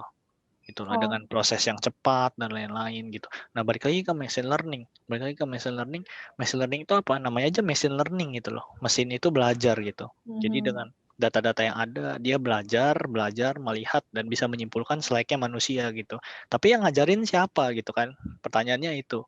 Yang ngajarin kan pasti manusianya gitu. Jadi kalau misalnya tadi ditanya apakah akan menggantikan tugas seorang QA, tentu saja enggak, karena tugasnya orang QA itu yang ngajarin mesinnya gitu loh, supaya mesinnya bisa memberikan prediksi-prediksi ataupun kesimpulan-kesimpulan yang dibutuhkan oleh QA itu sendiri gitu loh. Jadi kalau dulu mungkin prosesnya aja sih yang sedikit berbeda gitu. Kalau mungkin dulu QA yang menilai manusianya, kalau sekarang QA yang mengajarkan mesin untuk menilai manusianya gitu loh.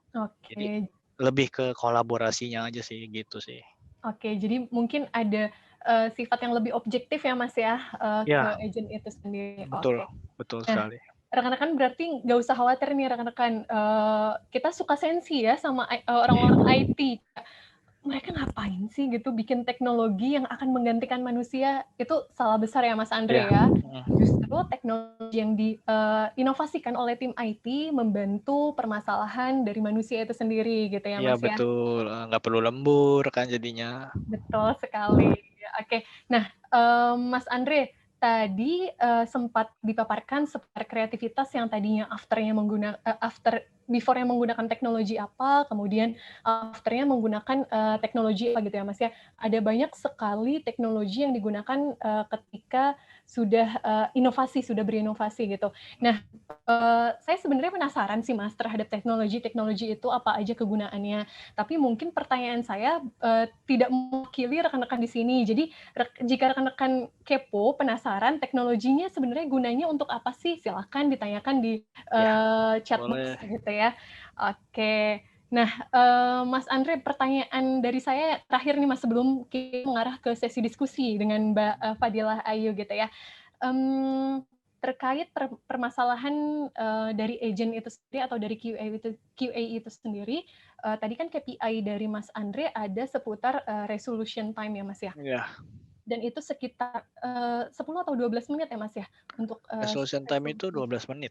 12 menit, betul. Iya. Nah, ada nggak sih Mas permasalahan yang memang butuh brainstorming yang lama, kemudian butuh penyelesaian yang sangat lama dibandingkan waktu yang sudah ditetapkan itu sendiri, 12 menit itu sendiri?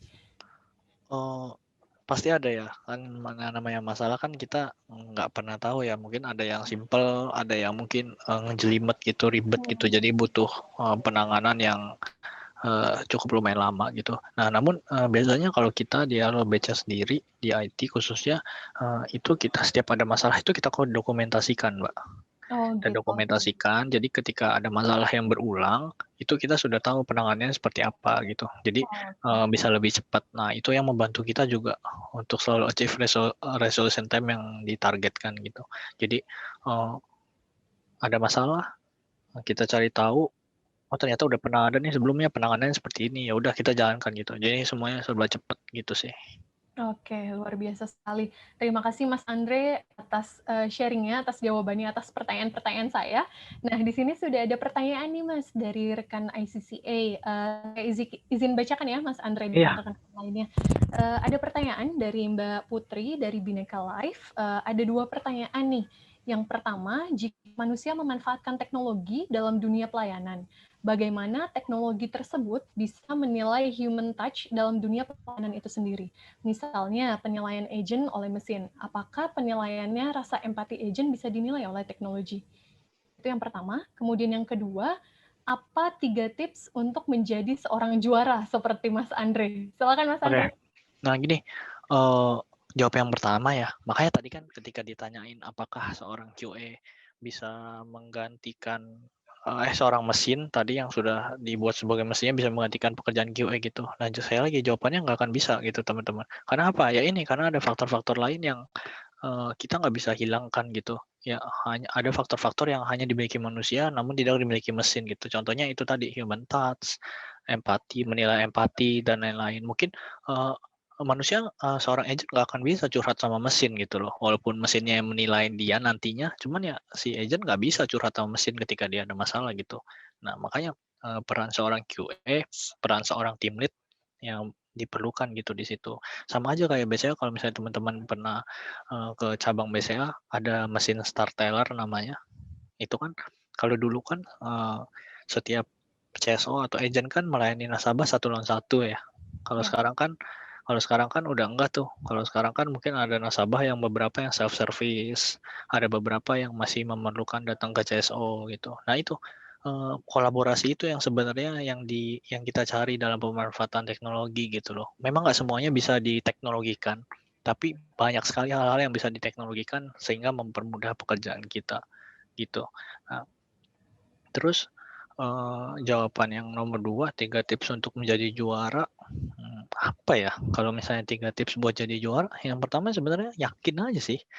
Yakin, semangat gitu, sama ya dicoba terus aja, pantang menyerah gitu. Jadi kalau misalnya tadi sharing dari Kak Uma sebelumnya, kalau dia pernah gagal, coba lagi, itu kan basisnya sebenarnya cuma yakin, semangat, sama pantang menyerah gitu loh. Jadi ketika gagal, kalah, ya udah coba lagi, besok coba lagi, ketika kalah lagi coba lagi, evaluasi gitu. Ya itu sih sebenarnya 3 tips untuk menjadi seorang juara ya. Selain menguasai materi dan skill-nya, ya itu faktor-faktor internal yang bisa bantu kita untuk lebih semangat sih, lebih tepatnya gitu. Oke, luar biasa sekali Mas Andre. Semoga terjawab ya Mbak Putri untuk pertanyaannya.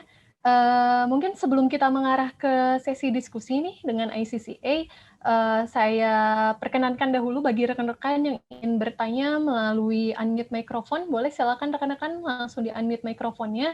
Jika ada yang kepo-kepo seputar teknologi yang tadi Mas Andre paparkan, karena luar biasa sekali gitu. Dapurnya kita bisa melihat ya, ternyata Mas Andre tuh pakainya teknologi ini ya, kayak gitu. Kita bisa kulik-kulik nih, gitu.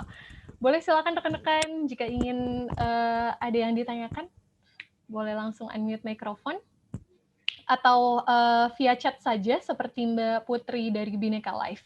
Nah, mungkin sembari kita menunggu rekan-rekan menuliskan pertanyaannya, kita beralih dahulu ke Mbak Ayu, karena Mbak Ayu akan memimpin diskusi dengan Mas Andre pada hari ini. Silakan Mbak Ayu. Ya, halo Mas Andre, salam kenal. Salam kenal Mbak Ayu. Iya, Jangan Mas ditanya Andre. yang aneh-aneh ya Mbak. Waduh, tadi saya nanyanya aneh-aneh ya Mbak Uma. Jawabnya susah. Oke, siap-siap. Kita santai-santai aja Mas, Iya. sama-sama belajar gitu ya Mas ya. Oke Mas, sebelum kita ngomongin the best nih Mas, pengen nanya-nanya seputar Mas Andre sebagai IT support dan IT supportnya di BCA nih. Kalau misalnya boleh tahu mungkin awalnya nih Mas, IT support di BCA itu kan BCA ini Center of Digital gitu ya Mas ya. Yeah. Layanannya tuh semuanya serba digital, ada cabangnya juga cabang digital gitu. Nah untuk IT supportnya sendiri sebenarnya ada fokus tersendiri gitu gak sih Mas? Kalau misalnya Mas Andre mungkin handle apa, rekan Mas Andre itu ada handle apa, itu mungkin bisa diceritakan Mas. Oh pasti dong, karena kan BCA kan gede ya. BCA kan gede, teknologinya banyak gitu. Kita nggak cuma bicara Halo BCA kalau kita udah ngomongin BCA ya. Kalau kita udah ngomongin BCA, kita nggak cuma ngomong tentang Halo BCA, kita ngomong tentang m-bankingnya, kita ngomong tentang payment systemnya, kita ngomong tentang klik BCA-nya, banyak banget di situ yang berperan. Belum lagi kalau misalnya kita ngomongin belanja online, semua merchant pakai BCA bayarnya, itu dan lain-lain, itu menjadi satu sistem yang nggak bisa dilepasin gitu. Nah kalau misalnya Mbak Ayu nanya kira-kira spesifik handle apa, ya setiap IT di BCA spesifik pasti. Mereka punya bidangnya masing-masing, memang ada yang khusus handle ini, nggak satu handle semua gitu, karena terlalu besar.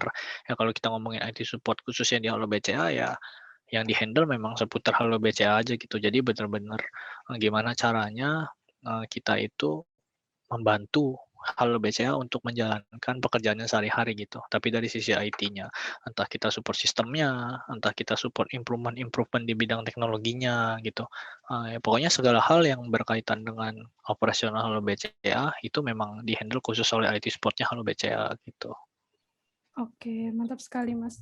Tadi Mas mau tanya seputar harus update nih pengetahuan tentang teknologi gitu kan.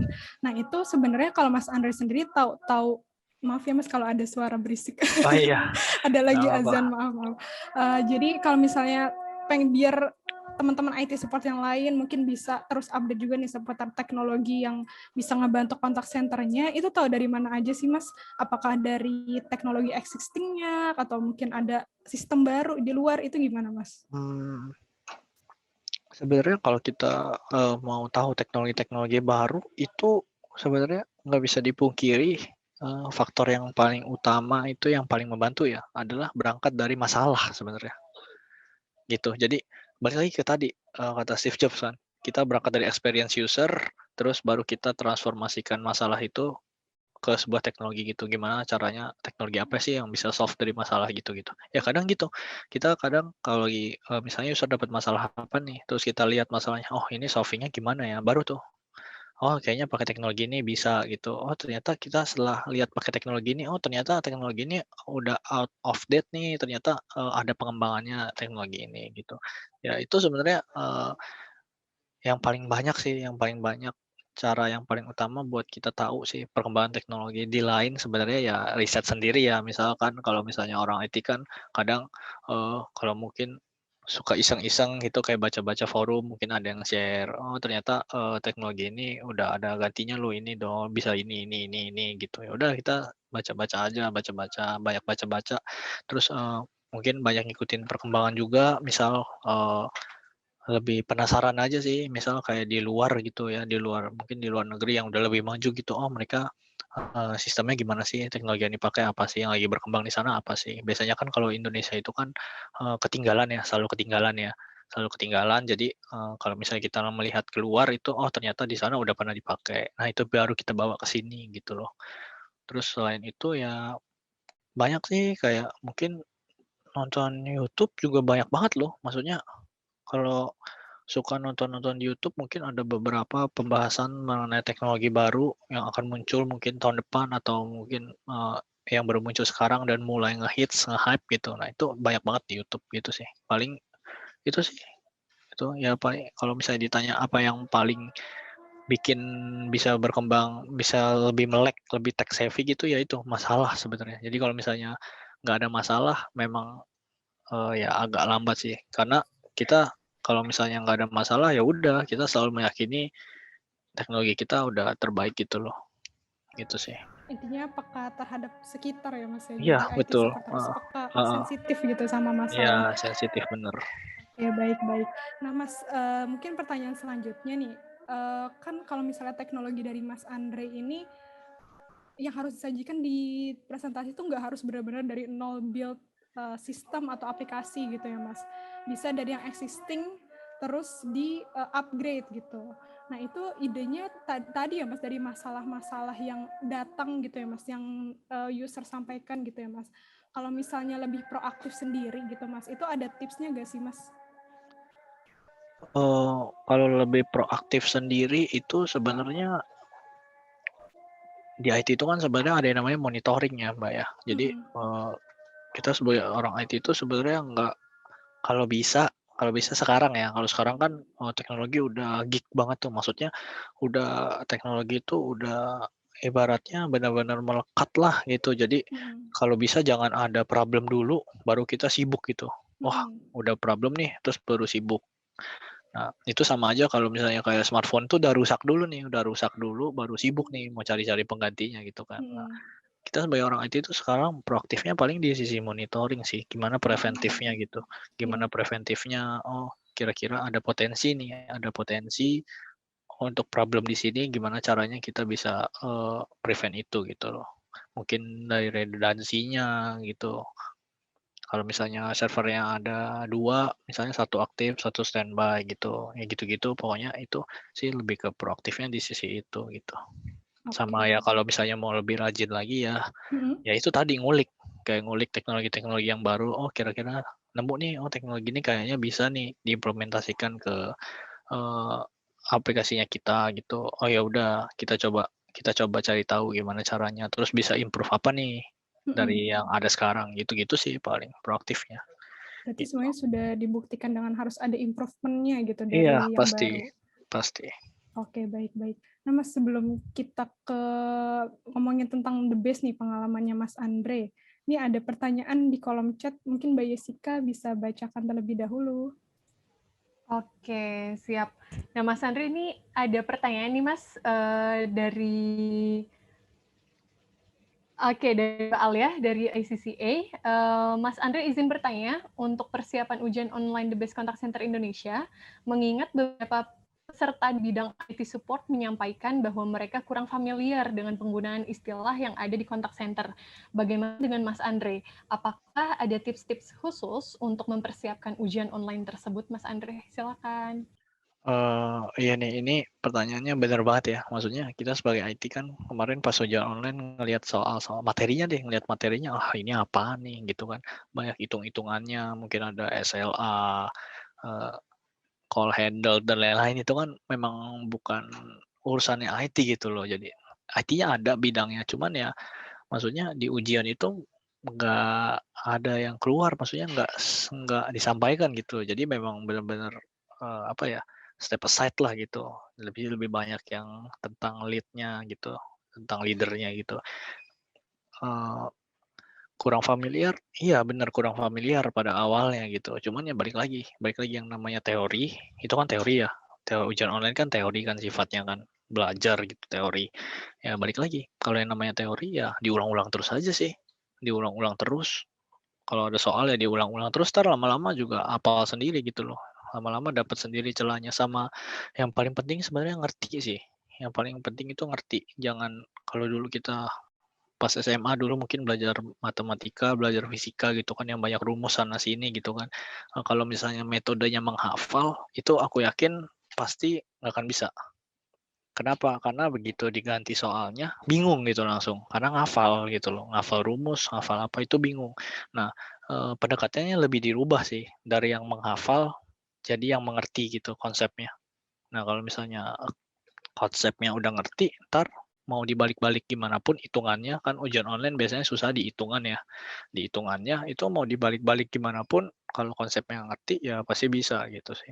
Jadi eh, banyak latihan, terus diulang-ulang terus dikertiin sih konsepnya sih gitu. Ya paling kalau misalnya masih kurang familiar ya kalau yang IT masih ekstra kali ya, lebih sering ngobrol sama yang mungkin dari tim QA atau tim leader gitu yang memang kerjaannya tiap hari ngutak-atik itu gitu loh. Jadi ya bisa lebih sharing-sharing ke mereka gitu, minta tips and trick ke mereka, nanya-nanya gitu sih paling. Oke, baik. Terima kasih Mas Andre untuk jawabannya. Mungkin dari Mbak Alia, apakah ada tanggapan, Mbak? Dari aku, ini mungkin Mas Andre. Tadi kan Mas Andre ada persiapan. Putus-putus, Mbak. Sorry. Persiapannya itu berupa nanya-nanya ke tim leader atau nggak apa-apa nanti lewat teks aja kayaknya Mbak Yevita. Oh gitu, oke. Putus-putus soalnya. Teks ya Mbak Alia ya dan Mas Andre. Berarti seperti itu ya rekan-rekan, banyak latihan, kemudian banyak bertanya dengan QA yang lain, karena sebenarnya dengan kita bertanya dengan pihak lain, dengan QA gitu, jadi kita tahu istilah-istilahnya ya Mas ya. Iya, betul. Kadang kan nggak familiar tuh sama istilah-istilahnya kan, IT bingung kan istilah-istilah kontak centernya. Ya udah, banyak-banyak tanya aja gitu ke teman-teman yang mungkin peserta lain yang memang bidangnya di situ gitu. Jadi nanti kalau udah ditanya ya diulang-ulang terus, di ngertiin konsepnya, ya udah sih, harusnya sih bisa sih, harusnya sih pasti bisa sih, yakin gitu. Mantap, luar biasa sekali. Saya senang nih dengan keyakinannya Mas Andre. Iya dong, harus yakin. Kan tadi tipsnya itu, percaya, yakin, pantang menyerah gitu. Mantap. Semangat. Iya. Oke, siap. Nah, mungkin sembari kita menunggu tanggapan dari Mbak Alia, kita bisa lanjutkan diskusi kita yang tadi dengan Mbak Ayu. Silakan Mbak Ayu. Oke, balik lagi nih Mas Andre, kita ngobrol-ngobrol. Oke, Mas Andre, kita ngomongin pengalamannya Mas Andre nih soal lo ikut lomba The Best. Kalau Mas Andre sendiri baru pertama kali atau udah kesekian kali nih Mas ikut The Best? Untuk ikut The Best Contact Center baru pertama kali jujur, dan puji Tuhan ya dikasih kesempatan buat gold, ya senang aja sih, puji syukur lah gitu. Oke, mantap sekali Mas Andre. Nah Mas Andre, kalau misalnya boleh diceritain nih, persiapannya gimana sih Mas, berapa lama gitu? Kalau misalnya di BCA biasanya kan ada mentoring gitu kan, ada bang soal gitu, ngerjain. Kalau Mas Andre juga ngalamin persiapan yang sama atau gimana Mas? Iya, jadi gini, dulu kan saya baru join 2018 ya, jadi kebetulan teman-teman satu tim juga banyak yang baru gitu. Jadi kayak dulu sebenarnya ngelihat nih lomba apaan sih ICCA gitu. Terus ada CCW Contact Center World kan itu apaan sih gitu. Kok tim Halo ngelihat kita kan yang sebagai di balik layar kan tiap hari pusing mungkin ada problem sana sini improvement project gitu kan. Terus ngelihat mereka kok jalan-jalan gitu kan enak banget nih. Ngapain sih kok bisa jalan-jalan ke Eropa, kemana lomba apaan sih penasaran kan. Nah ya udah akhirnya nanya-nanya lah lomba apa sih gitu. Kok kita yang IT nggak pernah diajak gitu. Oh gitu, mau Maksudnya jalan-jalan kita juga ya Mas? iya maksudnya motivasinya dulu awal-awal sebenarnya jalan-jalan gitu. Oh bisa enak nih bisa jalan-jalan gitu kan. Ya udah akhirnya pas itu ditanya sama bos kebetulan, "Oh ya udah mau coba ikut nggak?" Ya udah akhirnya ya coba-coba aja ikut gitu, coba-coba ikut. Pertama diseleksi dulu dari internal IT-nya gitu, internal IT-nya buat ngewakilin IT support gitu. Ya udah kepilih terus ikut kan, ya memang sih prosesnya panjang sih kalau di BCA, maksudnya seleksinya nggak cuman satu gitu, mungkin ada seleksi sama, Halo BCA, maksudnya seleksi sama, coach-coach Halo BCA-nya gitu, terus seleksi sama eee, pimpinannya Halo BCA gitu ya. Jadi memang benar-benar kan berat lah, ada sama vendor eksternal juga gitu. Ada, kalau misalnya ngomongin ujian online pun itu sebenarnya diseleksi gitu loh. Jadi memang Halo BCA kayak ngadain seleksi buat khusus ujian tulis gitu. Waduh.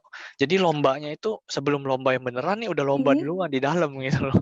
Lomba Pertandingan duluan di dalam internal ya iya, Mas? pertandingan internal. Jadi memang udah seketat itu karena memang ya, setiap tahun kan memang Eee, juara ya, jadi ekspektasinya memang agak tinggi gitu. Nah, awal-awal ikutan kaget juga nih, nggak pernah nih sebenarnya. Tadinya mikirnya itu kayak tim hore doang gitu, maksudnya, oh ya udah, buat materi, presentasi, kalau ya udah gitu, menang kalah ya udah gitu. Oh ternyata memang ekspektasinya tinggi gitu. Setelah udah ikut itu ekspektasinya tinggi, jadi kaget awal-awal ikut, wah gila, eee, Pak, tiap minggu mesti konsultasi, mentoring, terus, dikasih materi, buku gitu, mesti dipelajarin, terus, pertemuan beberapa kali buat kelas, tes tulis gitu, kayak belajar tes tulis itu udah kayak kuliah dulu, jadi Waduh. sebelum lomba itu.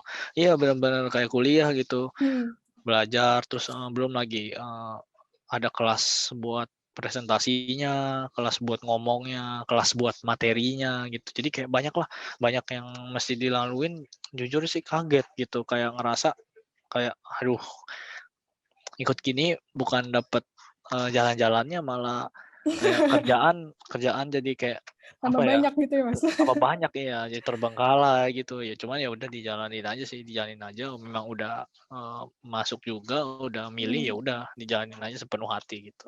Oke, mantap sekali Gitu nih sih. Mas Andre. Makasih banyak Mas atas pertanyaan, Udah, iya. jawabannya. Semoga bisa ngebantu nih teman-teman di sini. IT support tuh harus ngapain aja nih loh berarti di CCI gitu. Oke, baiklah saya kembalikan ke Mbak Jessica. Silakan Mbak. Oke, baik. Terima kasih Mbak Ayu sudah memimpin diskusi pada hari ini. Nah, Mas Andre, mungkin tadi Mbak Umah bercerita menyampaikan seputar manfaat dari mengikuti The Best Contact Center Indonesia nih Mas. Nah, boleh juga dong Mas di-sharing ke kita mungkin apa sih yang Mas Andre rasakan gitu setelah mengikuti The Best Contact Center Indonesia? Oke.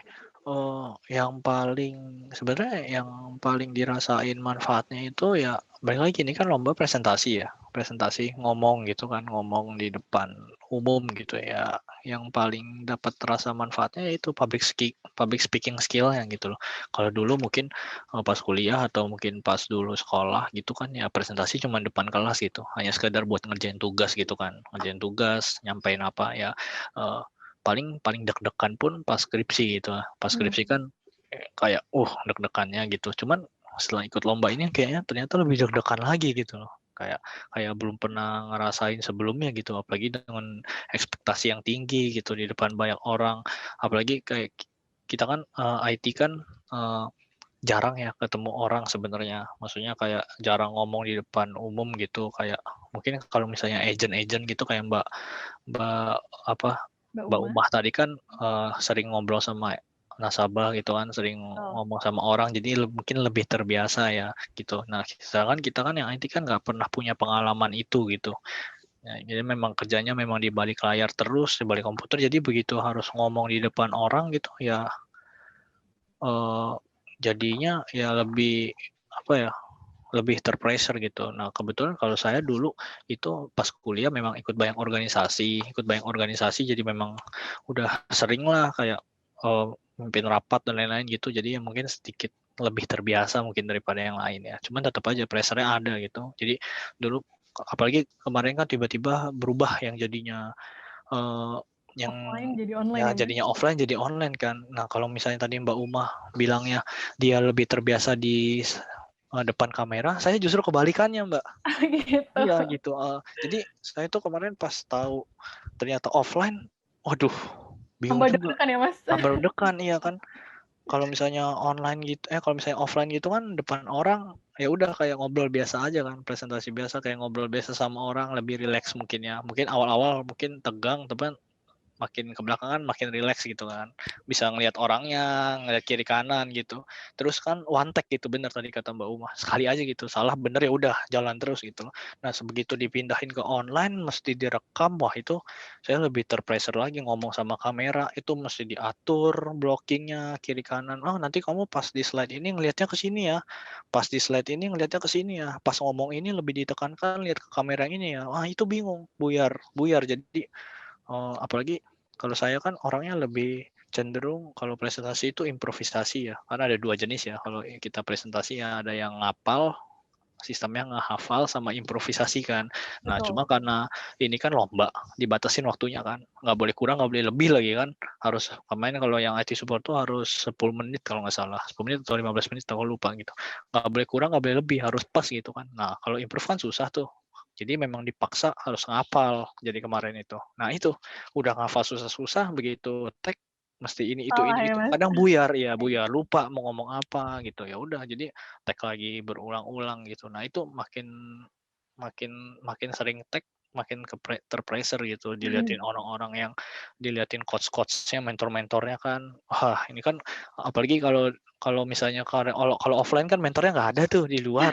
Iya. Yang ada juri doang, ya udah kalau memang jelek, ya udah memang dinilai jelek gitu, memang tugas mereka menilai gitu kan. Kalau misalnya kemarin offline gitu kan, pas lagi tag itu kan mentor-mentornya ada di dalam semua tuh, kayak ngeliatin ekspektasinya tinggi gitu kan, "Waduh kamu harusnya jangan gitu, harusnya jangan gitu." Soalnya, ngelihat banyak yang agent-agent lain itu kayak, ada yang jelek, dia langsung dikomentarin gini gini gini, "Kamu harusnya Hmm. ini ini." Ya udah kita jadi makin terpressure gitu kan, ya itu sih sebenarnya. Jadi, pengalamannya ya kayak gitulah. Memorable lah gitu. Cuman kalau misalnya dampaknya untuk setelah lomba ini ya itu mungkin skill ngomong sama orangnya jadi lebih jauh lebih baik gitu. Kalau misalnya ngomong sama orang nggak gemeter lagi, ya udah biasa aja lah gitu. Terus pemilihan katanya, intonasinya gitu-gitu. Lebih persuasif mungkin sekarang kalau misalnya ngomong sama orang. Gitu sih, banyak sih, banyak pelajaran yang diambil sih khususnya dari soft skill-nya ya gitu. Oke, luar biasa sekali Mas Andre. Mas Andre, sebenarnya kita masih pengen berbincang nih Mas, tapi karena kendala waktu, karena kita sudah di penghujung waktu, Mhm.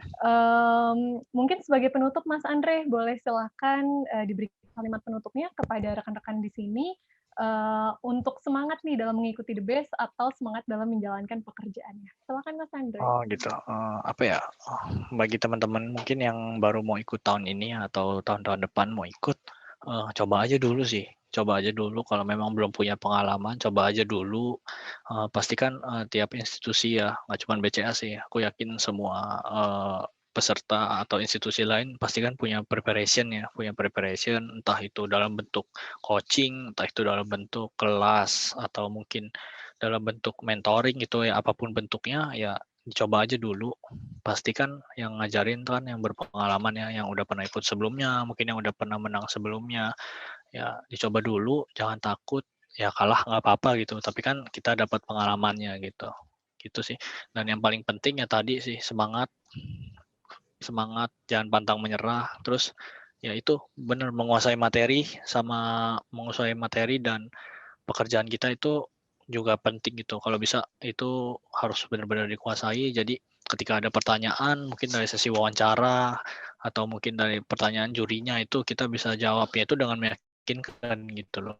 Bawaannya sih yang paling pembawaannya, karena kalau teman-teman dulu pernah dengar ketika event, jadi fase take off itu paling penting menurut saya gitu. Jadi ketika teman-teman mainnya dengan baik, take off-nya dengan menarik gitu, itu pasti secara nggak langsung akan mempengaruhi dewan juri untuk dengerin teman-teman itu, fokus dengerin teman. Jadi kalau misalnya teman-teman mulainya dengan buruk gitu, maksudnya bosenin gitu, itu untuk mengambil perhatian para juri di tengah-tengah itu susah sekali itu, bahkan almost impossible gitu. Kalau misalnya jurinya udah main HP, udah nggak memperhatikan, itu udah susah lagi tuh buat attract dia balik buat dengerin kita gitu. Jadi kritikal di awal itu penting. Nah, itu sih yang paling penting, banyak-banyak latihan, jalaninnya ya jangan setengah hati, semangat gitu. Menang urusan belakang, yang penting memberikan yang terbaik gitu sih. Kalau untuk dalam pekerjaan ya kadang susah sih kalau pekerjaan kan, ya mungkin kalau misalnya ada fase-fase bosen atau monoton gitu-gitu doang, ya tetap dijalanin aja dengan sepenuh hati. Yang penting jangan berhenti belajar sih kalau dari aku. Maksudnya dalam pekerjaan sehari-hari pasti banyak pelajaran yang bisa selalu kita ambil gitu. Ya itu sih, jangan merasa kita walaupun sudah senior ya atau mungkin udah experience-nya udah banyak nih, tapi jangan ngerasa kita udah jago nih, kita udah jago, ya udah kita jalanin pekerjaan kita kayak ya nganggap remeh gitu ya. Penting tetap semangat, belajar terus, humble gitu. Senantiasa harusnya bisa berjalan dengan baik sih pekerjaannya. Itu sih dari aku. Oke, luar biasa sekali Mas Andre. Terima kasih banyak Mas sharingnya pada hari ini. Sangat bermanfaat sekali. Saya terutama karena telah mendengarkan nih sharing dari Mas Andre. Luar biasa sekali. Baik rekan-rekan, nah mungkin sebelum kita akhiri